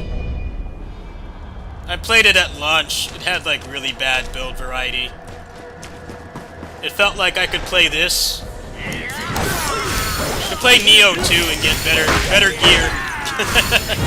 Better builds. Better loot. Better combat. Like, I just wasn't feeling it. I played it for, like, a week. Like, this is kind of not that great. It's not as bad as people say, but like I'm not like really feeling it. There's better stuff to play.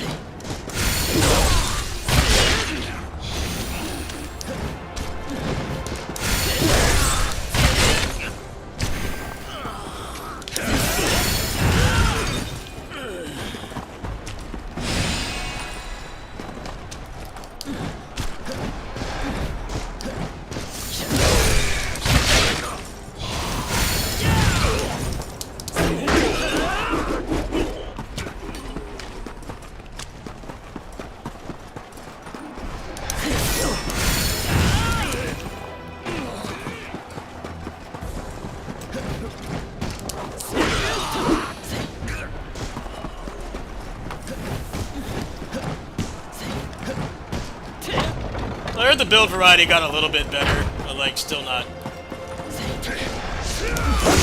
anything to write home about.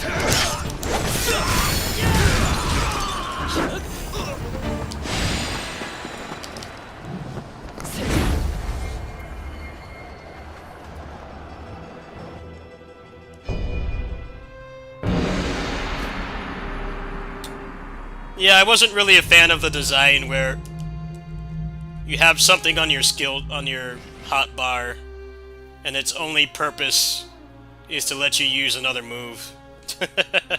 To use something else on the hotbar, you have to use this one. And the cooldowns were just way too long. It felt like it took forever to be able to do stuff again. The cooldowns were too long.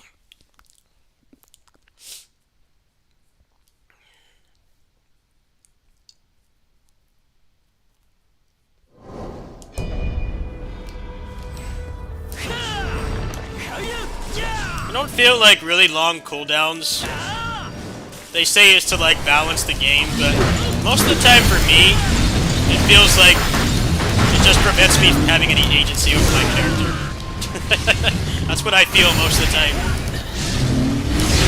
I don't feel like I have agency over my character because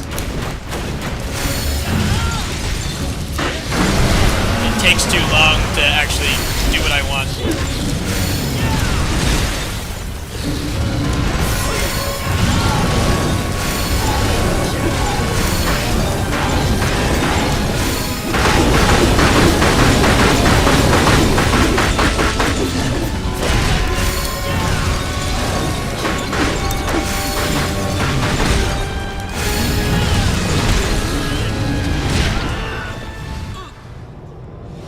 When I only have 6 things on the hotbar, and most of them are on like 20-30 second cooldowns, it doesn't feel like I have any control over my character.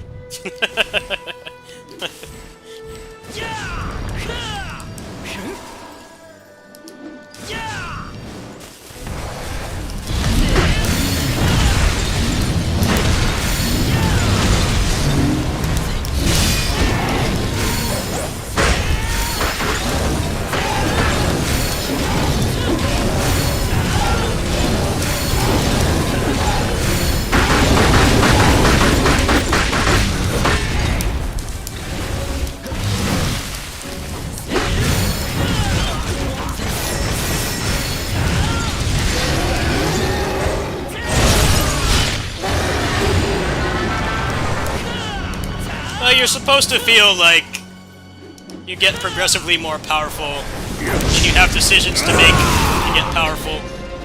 It shouldn't come too easily.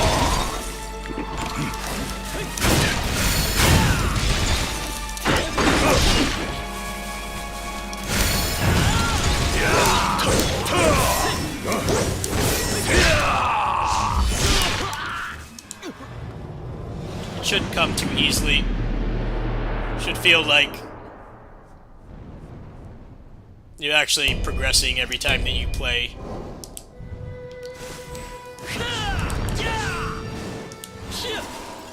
That nerf patch that they did was so funny. Just like how tone deaf can you be?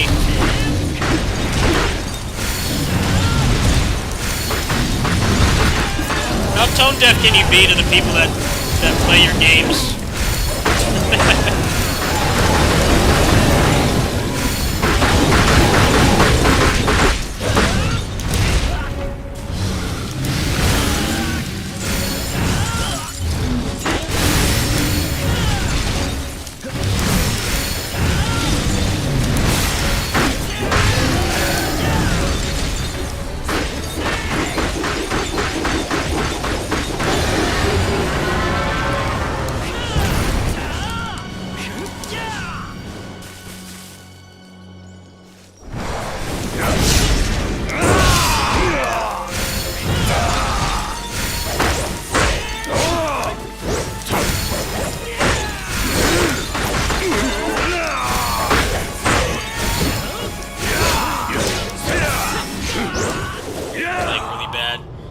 Yeah, I heard about the resistances, how they don't work. The resistances didn't work. And there was only like one build that you could do. What was it called? Vulnerability? That was like the only thing that you could do. Everything else did crap damage.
Well, apparently I think they're going to keep some of the seasonal gimmicks. They're going to make them into, like, permanent things. That seems to be what they're planning on doing.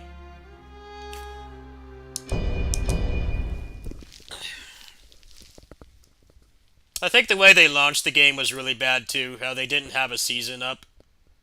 So people were, like, playing hardcore, and... It's like the best-selling Diablo, right? It's like all the games that got the series that got new games on Switch. It sold a ridiculous amount of copies, and a lot of those people aren't old school fans. So they weren't very transparent that it was always going to be a seasonal game like the previous games. It's not about having one character and like playing them for years. Which isn't a bad thing. They weren't very transparent about it. People are like, what gives, man? I gotta make a new character? You know, I played like 300 hours the first patch. Like, yeah. Should be more transparent about that. Instead of the game releases with no content, no end game. There's no content, it has no end game. And then you try to get people to come back for the season, and then the season is like not even interesting, so it's not the biggest incentive for people to come back, especially people that like aren't used to having to make seasonal characters the whole season thing. It's not like something that a lot of people understand or even experience before.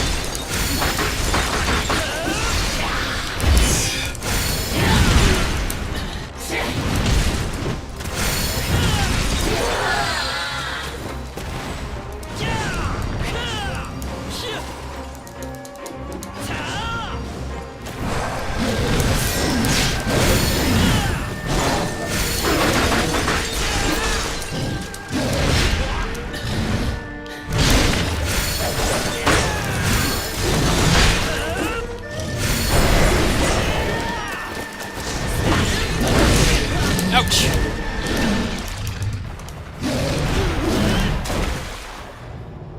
Oh, I feel that was done out of desperation. They were nowhere near ready to show that. They had to show something because their investors are probably breathing down their neck to try to salvage the image of that game. I totally got the impression that nobody that's actually working on the game wanted to announce it. That was totally an executive decision. Like, people are going to be looking for news, but we don't have anything done. All we can do is show a CG trailer. We don't have anything to actually show.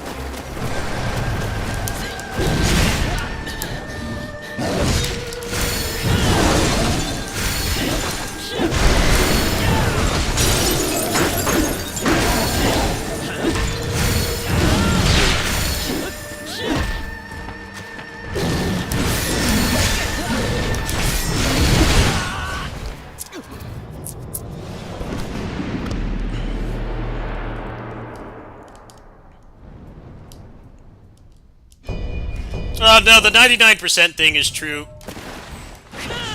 That's one reason why they try to put stuff on Battle.net and Epic, so you can't see the player base.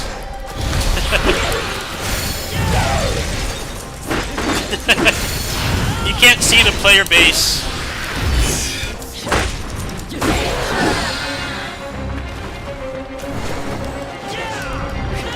Having public access to the player base is like, can actually be really detrimental.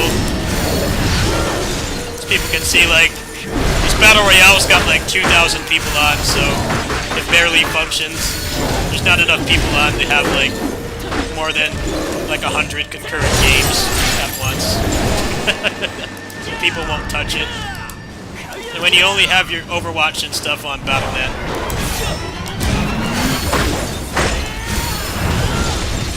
player count is pretty much something you can only hypothesize about unless they release it, and they're never going to release figures like that unless it actually makes the game look good.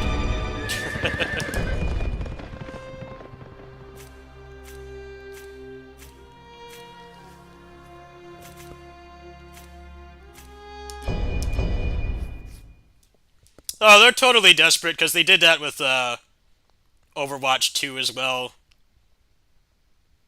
Overwatch tanked and plummeted in popularity, even outside of esports. Just like casual players, they stopped playing it. So they're trying to bring it back. It's not working too well. Yeah, generally when a game like that ends up on Steam, it's an act of desperation. They're trying to save face and get more people to play.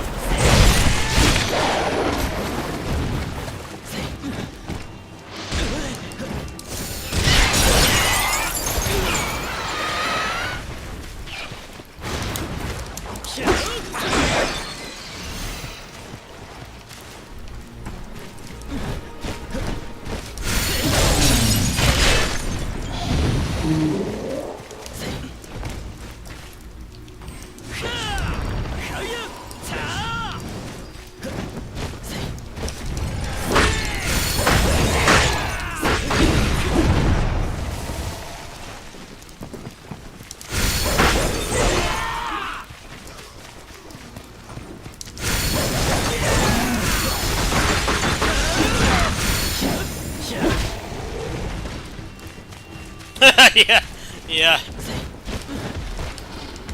think a lot of people were actually really excited for that because Overwatch is such a toxic, unfun game to play. It's actively stressful and not fun to play. And like, people like Overwatch characters, right? They have a diverse cast, and for a while they were really promoting that it had more of a story than most multiplayer games.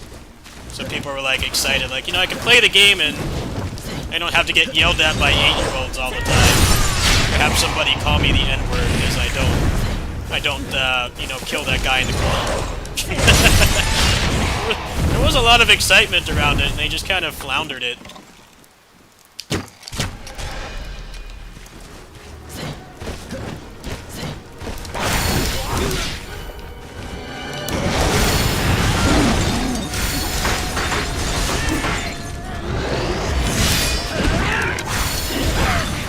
I think in their eyes, they see it as a failure if people are playing for the single-player content, because it's harder to monetize. You can't monetize getting characters and costumes and stuff if it's like a single-player thing. I think they see it as a waste of money. It's like, it can coexist, right?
Yeah, Overwatch was insanely popular. It was all my friends were talking about. And all I could think, like, how long is this game gonna last? Because it's Blizzard. It's a Blizzard game, so they're gonna fumble it somehow. They get people interested in their games, and then they always do things that drive people away.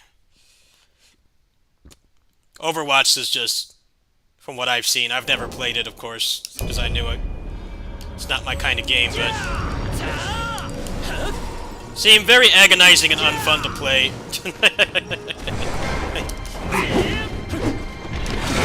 It's like dreadful to play. I don't play any stuff where I get yelled at by other people.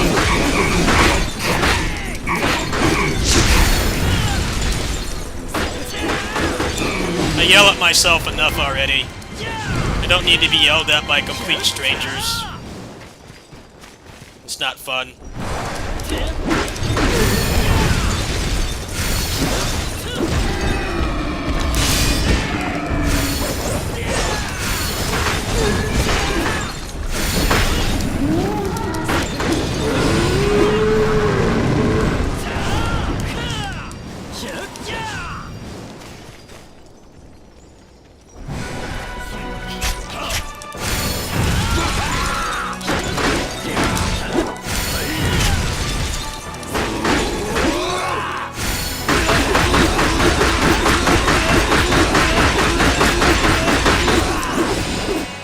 I just find it weird that they're like, oh, we're trying to make the game more friendly, but like, you can't. It's not possible, because it's a team-based game. You see how mad people get in fighting games, right? They never want to admit that they got outplayed. Now, in fighting games, to be fair, there is the element of lag. You know, sometimes you get people from another planet. You fight like Martians or something, and the the match is terrible, and like you can't actually play as you want. There is that legitimacy to getting upset. But like even in fighting games, which is one-on-one, right? People can't accept that they got outplayed. They get pissed off. And they don't accept that maybe they didn't make the right judgment at some point in the match and it caused them to lose. But then when you're playing with like 12 other people, no one wants to admit fault.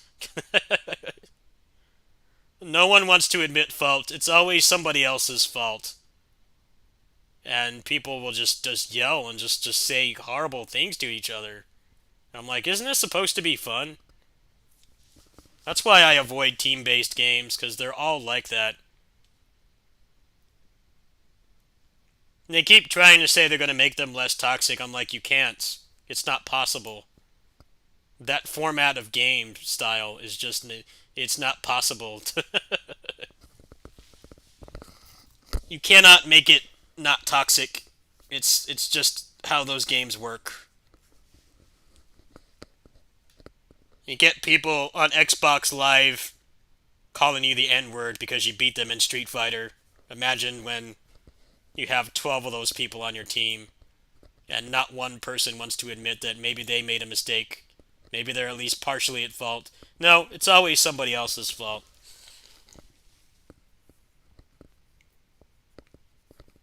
Unless you like completely lock the game down and you have no chat, you can't private message, there's no mic chat. That's about as close as it gets. Or it has to be something like PSO2, where like the only expectation is that you do damage and you participate, right? That game had almost no toxicity. Even though you were doing raids with other people, there was like no toxicity. That's because they really tried to avoid having the MMO Trinity. You didn't have like damage dealers and tanks and healers. You know, everybody could do like a variety of those things. So it was mostly just keeping yourself alive and making it so that there was a fast clear time. That was it. And there was like almost no toxicity in that game. I played that game for 10 years. The most toxic it got was people rage quitting when they thought that the tower defense wasn't going to clear. That was as bad as it got, which is still bad, yes, but compared to other games where you cooperate with other people to complete an objective, it's like a drop in the bucket. Like, and you didn't get hate mail. It's just like, you know, that scripted event, you didn't get to clear it, which still sucked, of course, but it wasn't a deal breaker. You didn't end up completely angry and just not happy and like openly frustrated. Pretty stark difference to playing like Overwatch or League. Or like if that kind of thing happened, you're getting called every gamer word in the book.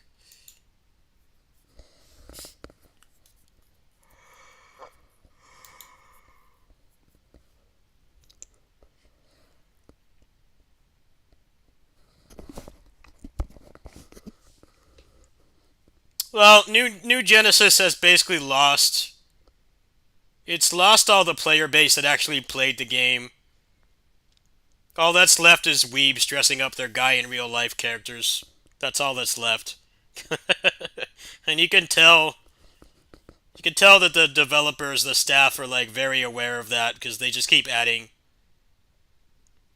They keep adding more skimpy clothing and stuff, and like the game has like still has no content. The combat is still not as good. They basically just turned it into like Second Life. They turned it into Second Life. It happens to have combat in it. But like nobody actually does it anymore. They just want to create a character.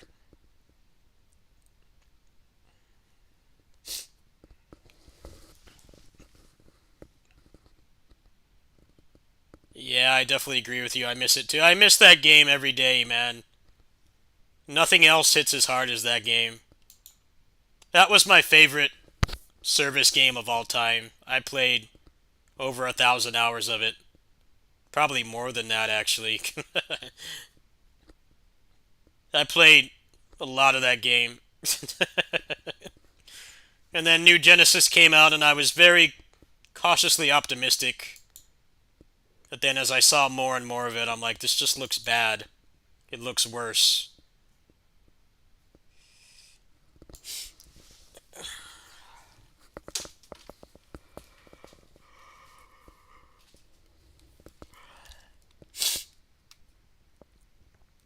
Yeah, I know about that too. It's very telling. That game's current state.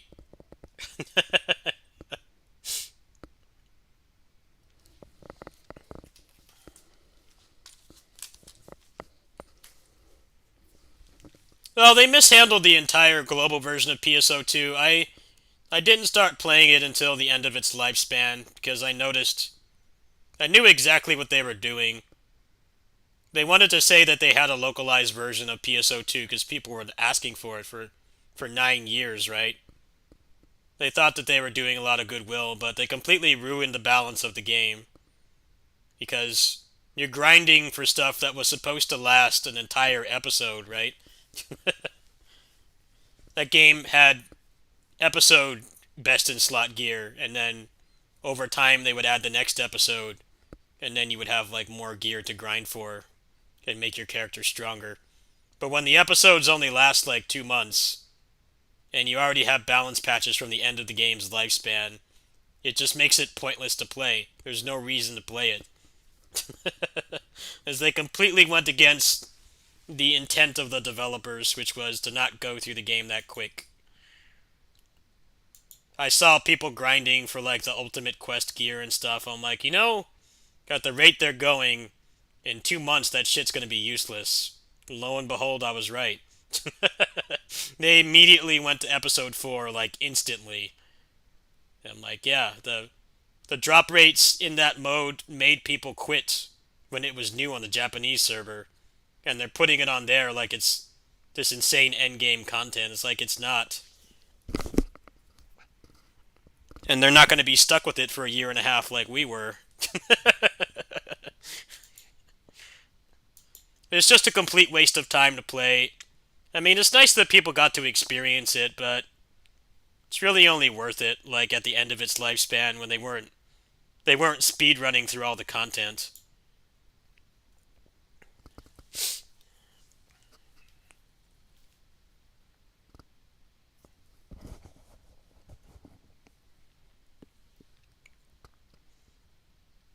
No, the only reason global-based PSO2 exists is solely because they wanted to do a worldwide release of New Genesis. That's the only reason. They treated the better game like dirt, and I feel bad for anybody that spent a lot of time playing it. I'm sure they had fun. It's still like the best action RPG that you can play, but you're not playing it as intended. It wasn't intended to go through the content that fast, but they went through it in like 8 months. They went through 9 years of content in 8 months. I don't have to explain why that's bad for balancing and pacing. They really should have just like put out the whole thing. They should have translated the whole thing and then just did like incremental updates or maybe like some unique stuff and then went and transitioned to New Genesis. But a lot of people got really burnt out. That really hurt New Genesis as well. Even if the game was better, which it's not, it definitely hurt it for sure. Because they're going through like a decade of power creep in less than a year. So people are getting very exhausted. It was a lot of grinding.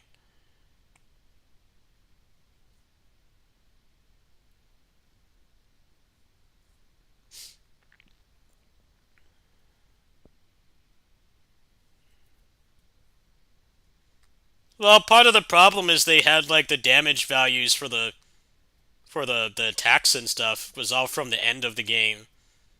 But then they gave them like episode 3 content. So it's just like a steamroll. You're not supposed to do that much damage at that point in the game. The game was balanced around the amount of damage and the gear and stuff that was available at that time in its lifespan, not stuff that you had right before it stopped getting content.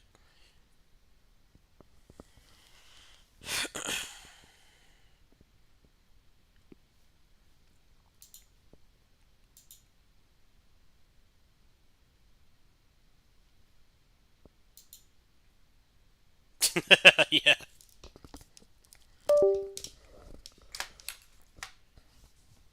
Yeah, the handling of base PSO2 just felt like they didn't care about, like, preserving the game or actually letting people play it as intended.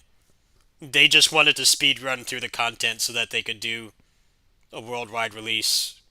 Which, admittedly, is really cool, because most action service games, action MMOs, they don't have parity like that, right? There's very few that do. Most of them are like a year or more behind. So it's like, on one hand, it's cool that they did that, but they went through the content too quick, and the game just didn't function right, because you can't have people grinding for 13 stars with shit drop rates when 14 stars are like 3 months away. You can't do that. It goes against the way that the game was intended to be played. Like when they were actually still developing the game.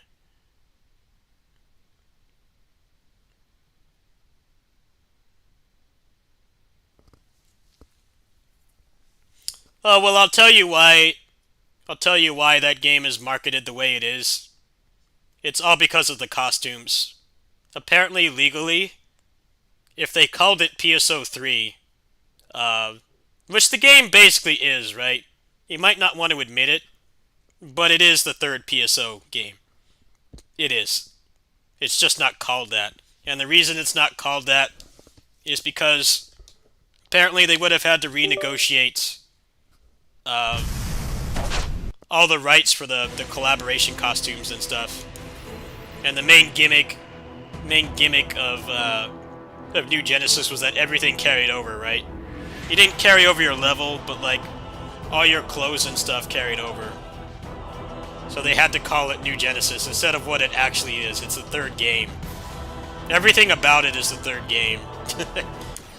It might not be worthy of being called PSO3, but for all intents and purposes, that's exactly what it is. There's nothing about that game that's not indicative of a full-on sequel, not like a side story or something.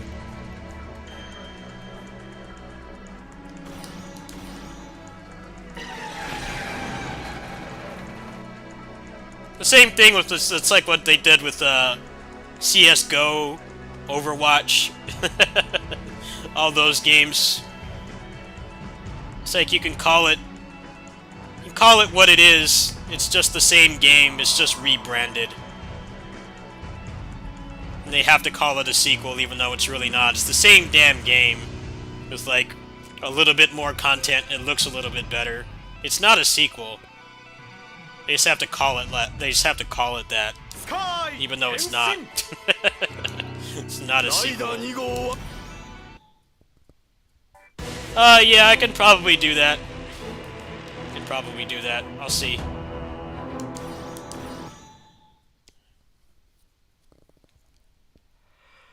Like, CSGO 2 is the same fucking game. It's the same damn game. It's not a sequel.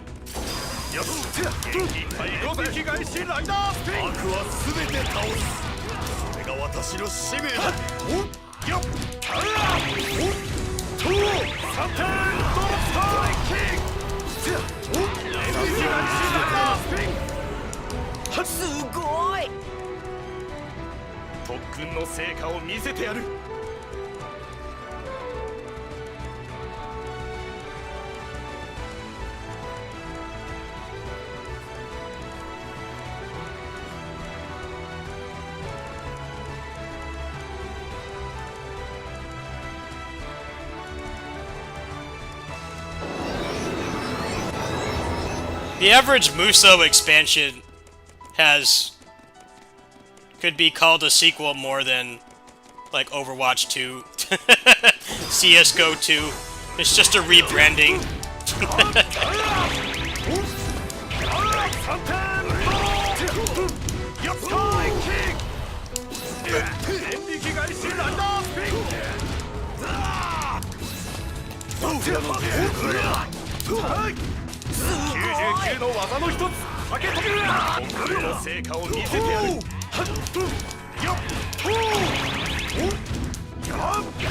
3点よっ必殺空中稲妻すごいこれが大特訓の成果3点よっスカイキック念力返しライダースピン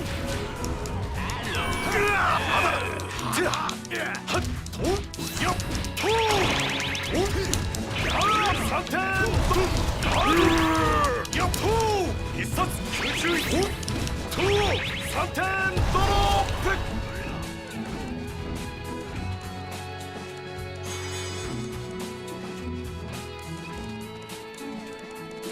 I am working on Basara on Steam Deck. I am working on getting that working, but I need to fight with it a little bit more. Then I got like really depressed because of stuff that's been going on in real life, and I started playing Star Ocean. I gotta get to it soon though. I want it to be like a really thorough video. I don't get constantly asked questions.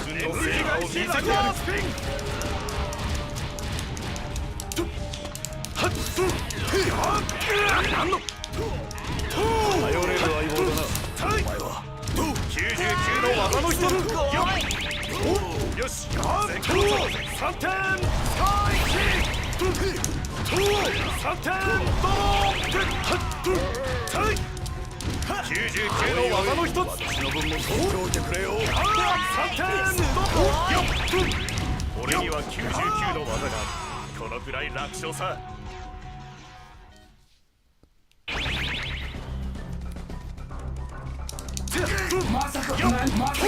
私の世界の住人になった方が賢明ですよ。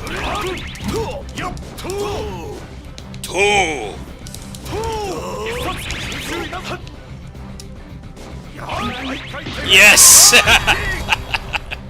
Best video game right here. Peak game right here.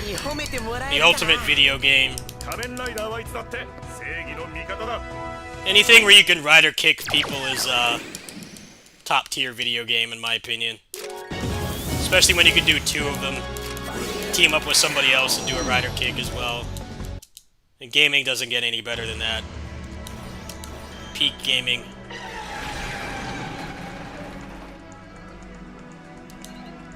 Sky! ライダー2号を忘れていたな よ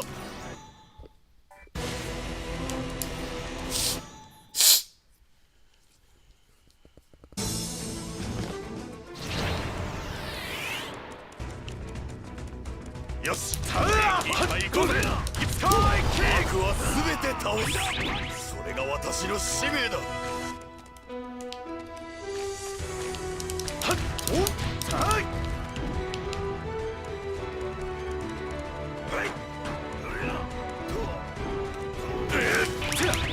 念力返しライダースピンはっ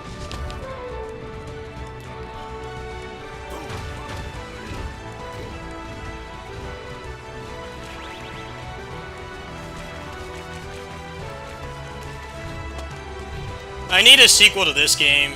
That's what I need. I need Batride War 4.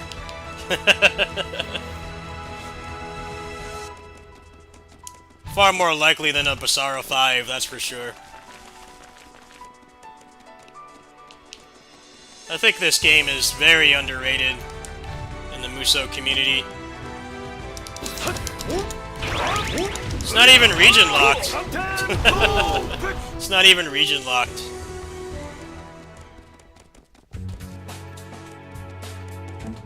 Yeah, this game is not as good as Basara, but it's damn close. I feel like if they had made another one, it probably would have been maybe almost as good.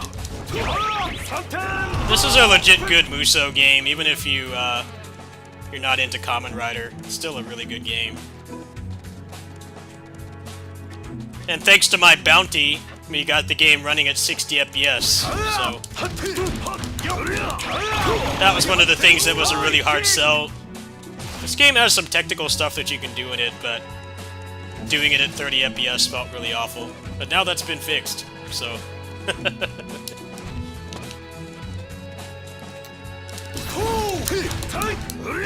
99の技の一つ。はっと。 Normies. ないだろう。スカイターボ。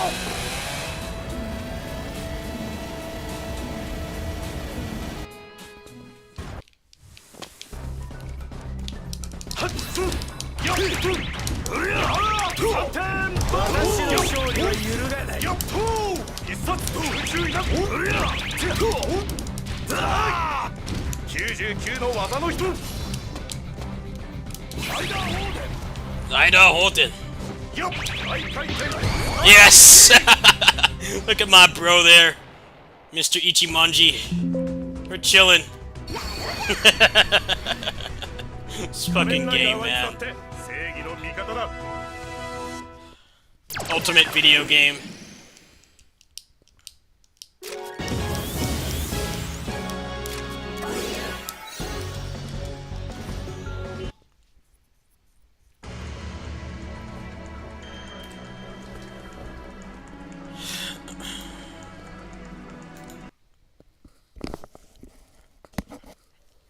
Well, the Kamen Rider games have been getting really good.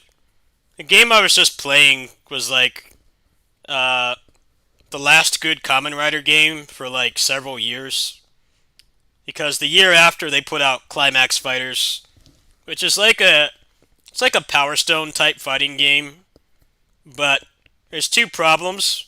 It had shit netcode and no single player content. So unless you had a Kamen Rider fan that liked fighting games living nearby you, the game kind of was non-functional. And then they put out another one called Climax Scramble, which is basically the same systems, but it's on the Switch, and it has single-player content. There's like an actual story mode, so... You like the fan service aspect of Kamen Rider games where, like, you know, characters that never interact before can interact, and they don't have to actually bring back the actors or anything. You had that as well, but they took out the online, so competitively it had the same problem. You had to have people locally to play it with, and how many people have people nearby to play Kamen Rider games with? Probably not many. Maybe people who grew up or met through it or something. You know, best friends or roommates or significant others or something, or siblings. So they were in Arena Fighter hell for a while, and then Memory of Heroes came out, and that game is very underrated as well. That's a very good character action game. It's an awesome game. And then Shin Kamen Rider just came out earlier this year. That game is not as good as Memory of Heroes, but it's a nice little game. It's inoffensive. It functions. I definitely don't like some things about it, like the fact that the skill trees is just stats. You don't get like more moves or anything. So it does kind of get stale after a while. It doesn't stay interesting too long, but it kind of has the problem that a lot of these other roguelikes have, like the one I was playing earlier. You can beat it without grinding. And like when the only real replay value is the grind, it's kind of like, well, you can beat it with skill, but the grinding part is not interesting because you don't need any of it, and it's all just boring stat increases. You don't get like extra properties on your moves or like more attacks to use or anything. It's just like basic by the numbers. You know, you do like 10% more damage. But it's a good game. It's worth playing. To be fair, That's the problem that every skill-based action roguelike faces, is like, they don't want it to be a grind, right? They don't want it to be a grind. But if you're decent at those games, you can clear it, you know, maybe after like 2 or 3 attempts. And then there's like not really much left. But then on the other side, you have stuff where you're basically forced to grind. And skill is like second to grinding and knowing what items to combine. I think they did a really good job. You could still make builds in Shin Kamen Rider. You could still make builds just fine. It's just you didn't really need to. Yeah, I have East 10. I just haven't I haven't started it yet. I just finished Star Ocean, so I'm kind of deciding what I want to play next. I'm not really buying any more games this month because look, I'm asking for help surviving right now. I'm not really looking to buy any more games right now, so maybe I'll do a poll for the next game that I play on the channel, because I'm not really doing any guides or anything or overviews this month besides The Awakener Forgotten Oath. That's like the only guide I'm doing. There's supposed to be another BlazBlue update this month. The Wolong update was kind of lackluster, so I need to figure out what game I'm going to play next. I'm thinking Xillia 2, I might do that. I might do Star Ocean 6, which I played it for like 10 hours, but then I hopped off it because the port was really bad. But now it's running pretty well. Scarlet Nexus I started, but I wasn't really feeling it. I hear it's one of those New Game Plus kind of games. You gotta play it more than once. I wasn't really feeling it too much, so I might give that game another trial stream, see if I like it enough to keep playing it. But yeah, I haven't really picked out the next game yet.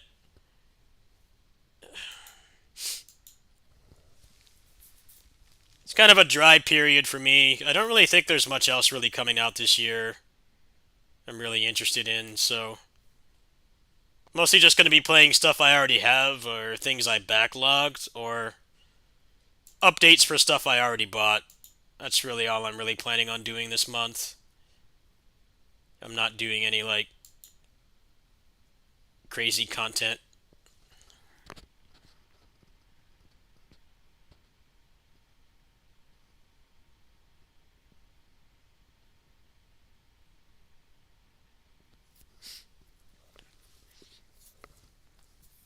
No, the Arise update is exactly what I expected.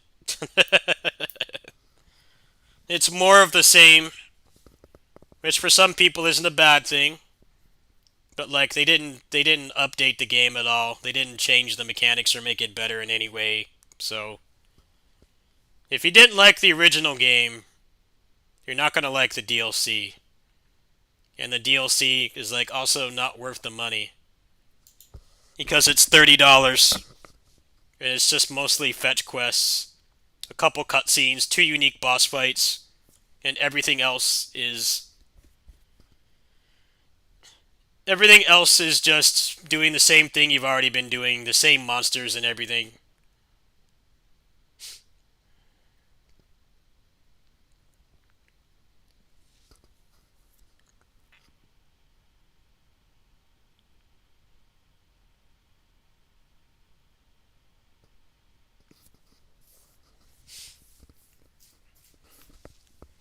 Yeah, $30 for that is a ripoff. You can get, Tales of Vesperia and Berseria for, a third of that price.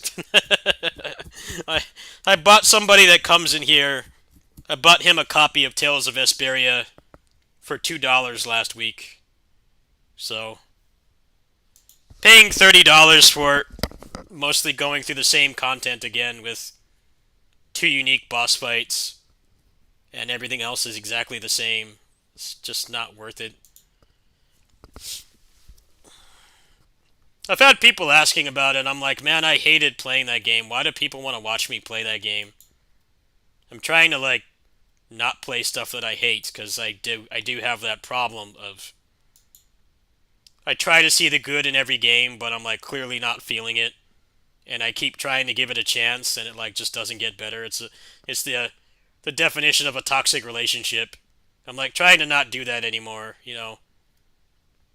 If I'm not feeling the game, I'm just gonna flush it. I'm just not gonna play it. I did that with Wo Long. I hated Wo Long because that game sucked at launch. It was a bad game. It paled in comparison to their previous games, so I flushed it. I didn't keep playing it and getting upset and getting angry on stream and frustrated and annoyed. I was like, I'm just gonna check on this in 6 months. And I did, and it's like a much better game now. But yeah, I'm not wanting to suffer through shitty experiences in games anymore. I'm not about that anymore. I've tried to change that, and I've done a pretty good job. If I'm not feeling something, I just flush it. I refund it or wait until like maybe they update it or something. I don't like to promise that I'm gonna play stuff through completion, especially because, in all honesty, the support I've been receiving for the channel has been mostly from real life friends. It hasn't been from you guys, which isn't a bad thing. I'm not complaining. What I'm saying is, I'm not getting enough donations that are really funding the games I purchase for the channel, so I don't feel obligated. I don't feel obligated to play games from start to finish anymore. If I'm not feeling it, it gets flushed. And I've put out a lot of Wo Long content. I played the game like 110 hours. I hated that game at launch. It sucked. I did a couple of streams of it, and I just like wasn't feeling it. So I uninstalled it and waited. And you know, I waited 6-7 months, and it's like actually a good game now. I don't have to spend any more money. You guys are getting content. You know, that's why I don't really complain if like people don't donate for games if I pay for them with my own money. I'm not obligated to provide anything, right? Because it's my own money. If I accept donations for games, that's what kind of made me start to have that mindset. But now, I'm transitioning away from that. Most of the stuff I'm buying by myself now, or my friends support me. And my friends don't have any expectations, obviously. They just want to make sure that I can survive and I have stuff to play. That's all they're really caring about. And I'm upfront with them about that, but yeah, Tales of Arise was definitely one of those games I actively hated playing it, and it just got worse and worse as it went on, and I was getting more and more frustrated. There were a number of reasons. I've put a lot of time into Tales games. My Tales guides are actually some of the best performing non-Muso stuff I do on this channel. It's actually a big part of it. So for them to put out a shit game like that was very demoralizing. I felt like I had to for the growth of my channel, but I ended up just hating the game. The only fun I had with that game was the animation canceling mod actually made it pretty fun. I will admit that. The second playthrough was way more enjoyable because the combat wasn't as bad, and you know, I did enjoy the second playthrough. The first playthrough was agonizing to play and watch. It just wasn't fun. And that's kind of when I'm like, I gotta change how I do things a little bit. If I'm not feeling the game, it gets flushed, and I'll be honest with people. I did that with Wo Long as well. Like, nobody donated for Wo Long. Nobody donated for that. I bought it with my own money. I'm like, look, I'm not feeling this game. It sucks. I just made a text review and I just kind of stopped playing it. Yeah, that's the way I'm going to run things from now on, unless I start getting, like, way more donations that actually influence what I buy. There's some games I want to try and I want to ask for donations for them, but then, like, I get stuck in this loop, this mind loop of, like, I don't know if I'm going to like this, so I don't want to ask for help for it, because that comes with the expectation that I'm going to make a lot of content, which is fair. You know, if I ask for help getting a game, it's fine if people have expectations that I'm going to do an overview and beat the game and everything and give my opinions. That's fair. But when I buy it with my own money, I don't have any kind of obligation, right? I can flush the game. I can stop playing it. I can say it sucks. You know, or at least I'm not vibing with it and just move on. Lies of P I have no interest in. That combat looks shitty. I don't like the way the combat looks in that game. It looks like all the FromSoft games. Just very boring and slow. I'm not interested in that game at all. I have zero interest in that game. The only Souls-likes I'll play are from Team Ninja. Those are pretty much the only ones I'll play. Because their combat is just leaps and bounds better. I'm never going to touch any of the other stuff unless I see concrete evidence it gets even close to the Team Ninja action RPGs. I have zero interest.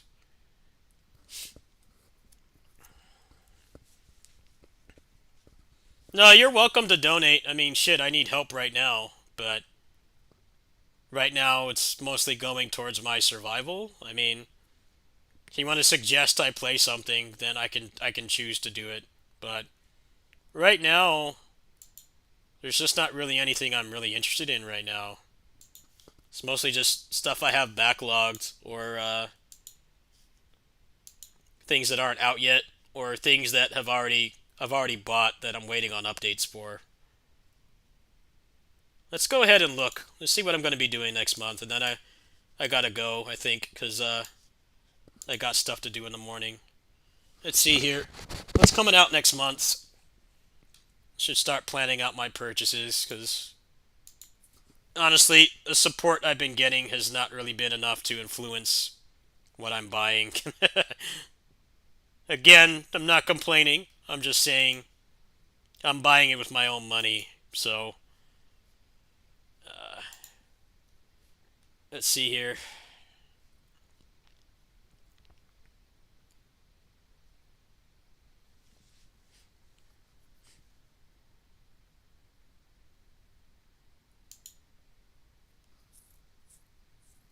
Oh, another Vampire Survivors clone. No thanks.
Hot take. I don't see why turn-based RPGs need to be remade. I don't understand it. The point of a remake is like you can make the game play better, right? You can make it play better. You know, I just played the Star Ocean 2 remake. The new stuff that they added in that game has its faults, but they did make it play better. They streamlined the game a lot. The polish is way better than the original game. Even if the combat is not really that great still, it was worth remaking. It needed a remake. And I mean, it even still uses the same sprites, so you can't even really complain about that. They kept the story one-to-one. They didn't change it. It's not like the Tales remakes and the FF7 remake were like, they drastically changed the story. So that it's not like actually a remake. It kind of is, but enough of it has changed that it pisses people off. But like with a turn-based combat game, like what is the point of remaking it? You can't make the gameplay better because it's turn-based. And Persona already has like some of the best turn-based combat that there is. There's nothing that really needs to be added onto it. Why does it need to be remade? At best, the only thing that they can really do is just have polish from, the future games.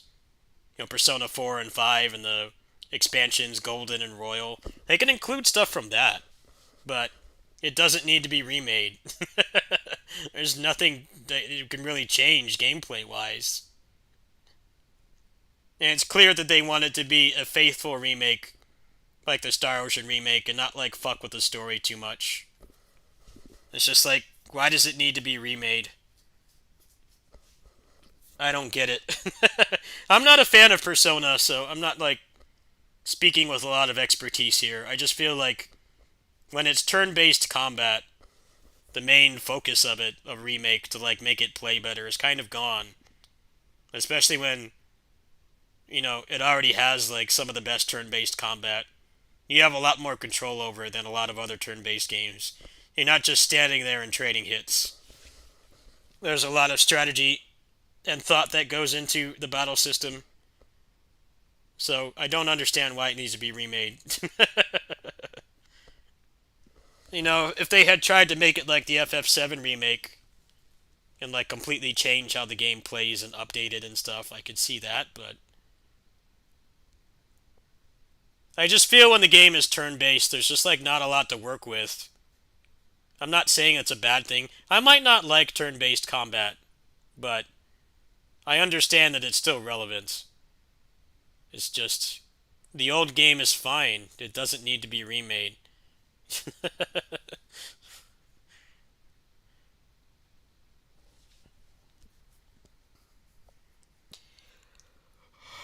Oh. Oh.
This Xiao Yun game looks decent, but the demo is pretty janky.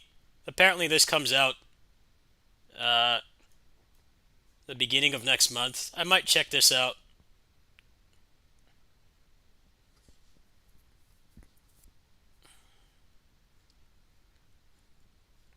I'll wishlist this one.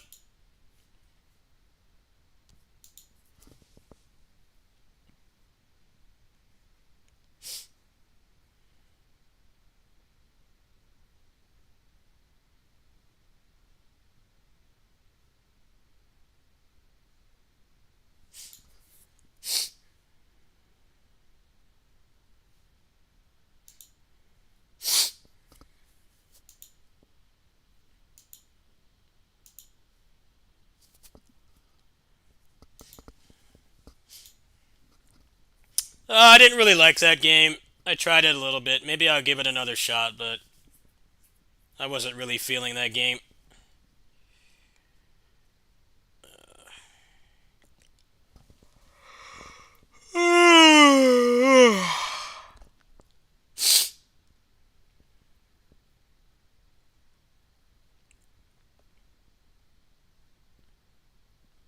Yeah, December's looking pretty barren as well. Only thing I really saw in here I was interested in was the Xiao Yun game I might try. The demo was pretty bad, but it seems like they're listening to feedback. But yeah, looks pretty barren the rest of this year, which is fine. Maybe I can upgrade my Steam Deck or something. I got a nice little backlog of games right now, so I think it's gonna be casual running this channel for a while, just chilling. Nothing's really jumping out at me here.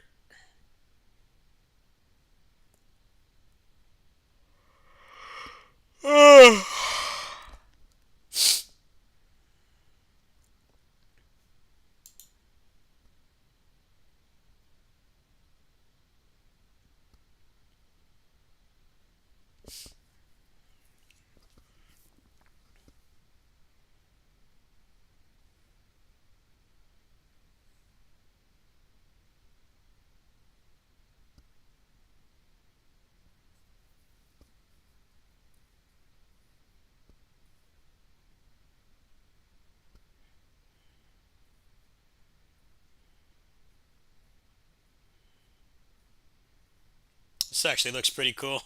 That's the coolest shit I've seen so far today. This dumpster diving session.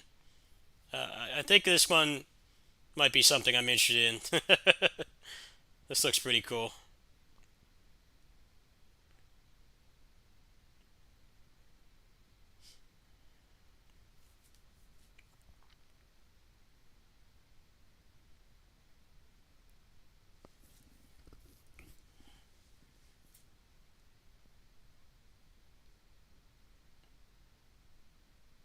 Sure, wish listed.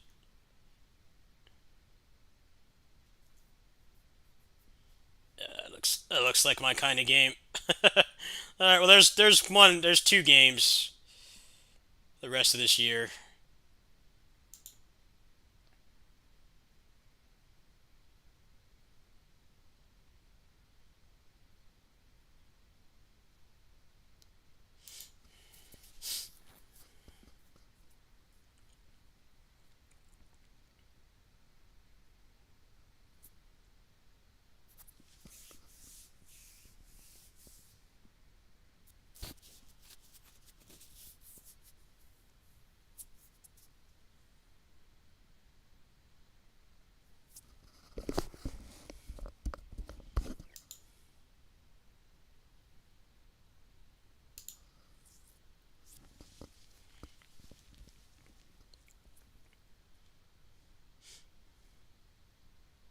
Wipe Girls. I'm sure that's a masterpiece.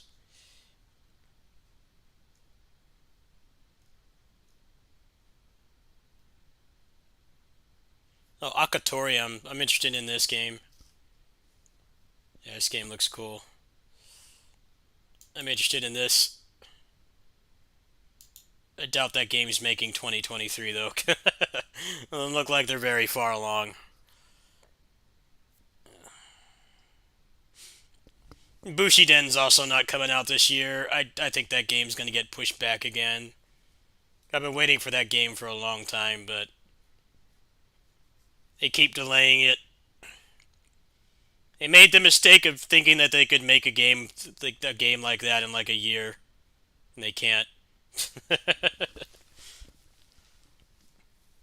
Typical Kickstarter. It's like they actually are making the game. It looks like they're pretty far along, but they like promised. They promised that it was going to get done a lot sooner. Like, if you support a Kickstarter, you have to accept that it's probably going to come out like a year and a half to 2 years after they promise it. Yeah, I am excited with that game when it drops. I'm very interested in that game. Slave Zero X I'm interested in. Grand Blue Relink. Uh,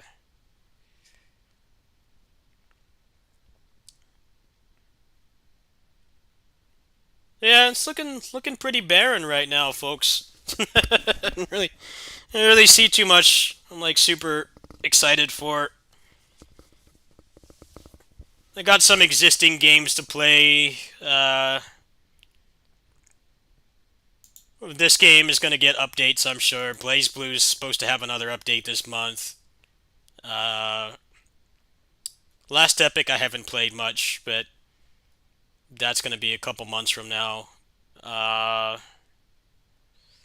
What else in here?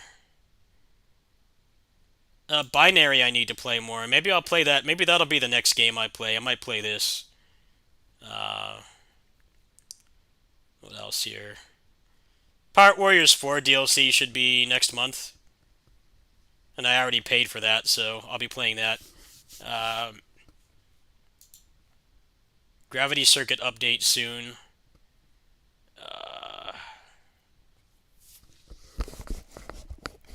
Star Ocean 6 I'm debating on starting next. I'm debating on starting that game next, maybe. Yeah, that's basically it. Let's have to pick and choose a game. But yeah, I'm gonna go ahead and go, folks. I gotta do stuff in the morning. I've been some issues with paying my taxes, or not issues, but confusion. I need to get that done before they charge me more. So that's one of my my adult responsibilities today. So after that's done, I'll probably fire up the stream and I'll put some thought into what game I'm gonna play next. But yeah, looks like the rest of this year there's not really anything really jumping out at me. There's the Gungrave Gore updates. There's supposed to be an update for that later today. So, we'll probably check that out later. I already paid for that as well, so that's not needed. No donations needed for that or anything. Like there's a Wo Long update next month as well. So yeah, it's mostly just shit I already bought is what I'm going to be playing. And I know my viewership and my revenue is going to take a hit, but I'm just not interested in playing stuff for the algorithm. I play it because I want to play it, and not everything turns out, but I'd rather do that than be a fake channel like most of them are these days. So, thanks for understanding. If you want to support me, I do need help affording shit. So, there you go. I will see you guys later. Probably in like 12 hours or so. We should be back on. I'll see you then. I'll put some thought into what game I'm going to play next, or maybe I'll do like a poll or something, but yeah, I have a very small backlog right now. I really don't have a big backlog like most people. Most of the stuff in my Steam library that is backlogged, it's more like I already flushed the game, so I just consider it a loss. I got a couple games in my backlog. It should keep me occupied, but yeah, it's mostly just stuff I already bought. Updates for those games will be coming out, so that should keep you guys occupied. See you guys later. If you want to support me, it's greatly needed. My link